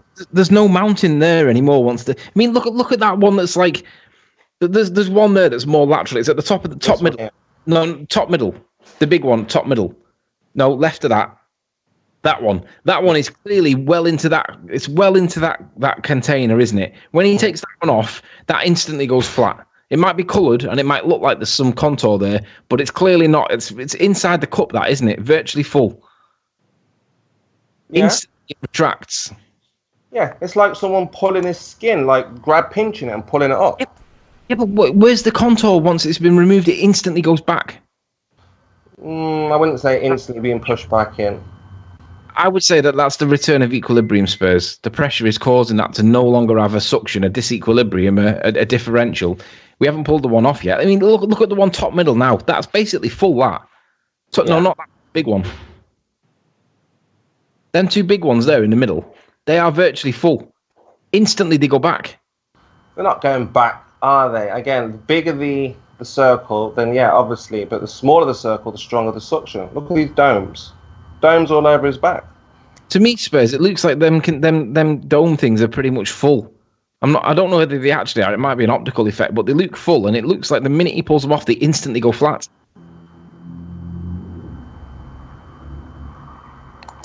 Well, for me, they're not completely flat. They're still dome shaped. Okay, well, all the pressure would have pushed them back. Okay, well, flat. Listen, I'm going to adjudicate here and say that Spurs, you don't seem to have proved anything right now. No. But if you could, in some way, formulate an experiment or test or whatever way you choose to call it on those cupping things. So buy yourself the cupping things and test it out. Do some tests with it. Put a thermometer in there, warm it up, cool it down, whatever. You might be able to prove something. But for what we've just seen, we haven't really proved anything, I have to say. Well, yeah, we haven't proved anything either way that there is a pressure from the outside the container. I suppose you've actually obfuscated this whole hangout, you know. It's still inconclusive, isn't it? No, I don't think so. Well, on to the next one. We'll see.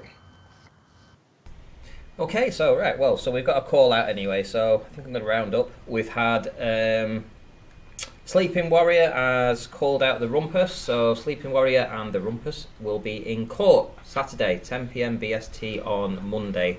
So I'm going to have to get... Can I say it again? Yeah, of course you can, yeah. Make it clear and concise. Why are you taking him to court, Tony? Rumpus claims that scales are a force measuring device. He also claims that mass is not a force, but weight is a force. So if scales are a force measuring device, it means that when you put mass on a set of scales, it shouldn't measure any force because mass is not a force. But we know gravity is not a force. So when he puts a weight on the set of scales, he claims that that's weight because it's got gravity attached to it, but gravity is not a force.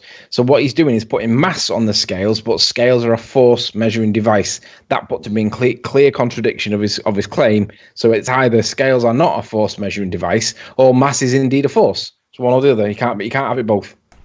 Okay, so that's the reason you're summoning him to court.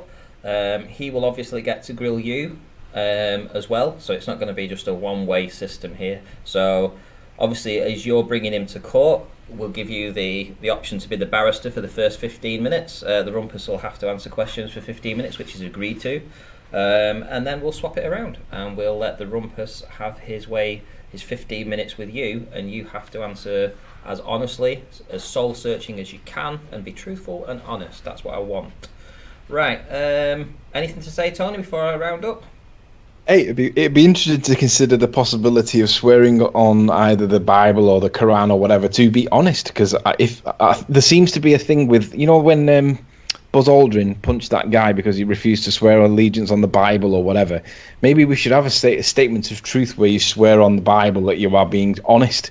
I'll happily do that. I wonder whether the ball do it. Well, I think what I'll do, I'll obviously ask them to do a statement of truth, that they want to do a statement of truth, but I'm not going to ask them to swear on anything for the simple reason that, it's not really a court. It is a court, but it's not really a court. And I know, but there seems to be something about swearing on the Bible that certain people don't like doing for whatever reason, and it makes them punch. Yeah, I'm happily swear on the Bible. I know, but that doesn't necessarily mean that you would swear on the Bible because you believe there's a God. You could swear on the Bible and not be bothered about it, and then lie your arse off. I know, but there seems to be an argument. There seems to be a swerving tactic. They don't like swearing on the Bible for some reason, but I'll happily do it. Well, I'm not going to force anybody to do that, but it's an option that if you want to do that, if you want to just claim that that's what you're doing, just off your own bat, you don't have to. I'm not going to say to you, do you swear on the Bible, this, that, and the other. But if you want to sit down in the hot seat and say, by the way, I'm just making sure that I am going to swear on the Bible to tell the truth, that's entirely up to you. That will obviously give you some kind of credibility, in my opinion at least, anyway, inside this session. But I'm not going to force people to do that. But if you want to do that, then that will be all power to you. If other people want to follow that suit and then say the same thing, that's entirely up to them too. The downside of doing what I'm doing is I've now got to go and find citation where Rumpus has said he said it loads of times in Hangouts. I've now got to go and find at least one of them where he says weight is a force, mass is not a force, because that's obviously the evidence that I'm relying on to make my claim. He has admitted it in the past that he says that. So, but if he doesn't admit that on the day, at least I've now got to go and find that evidence that he does say that nonsense.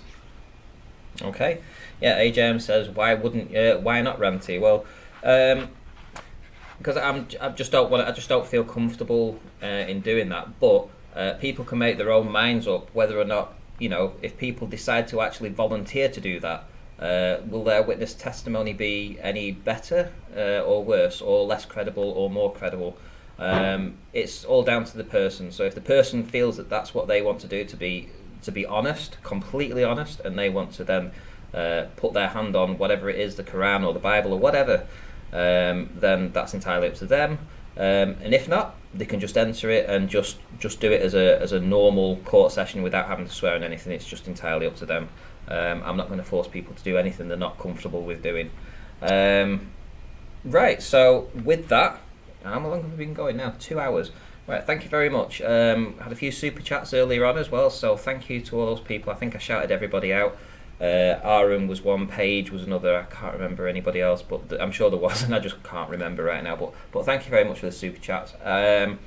Tune in 6 p.m. tonight. So we're going to be doing the Aftermath show.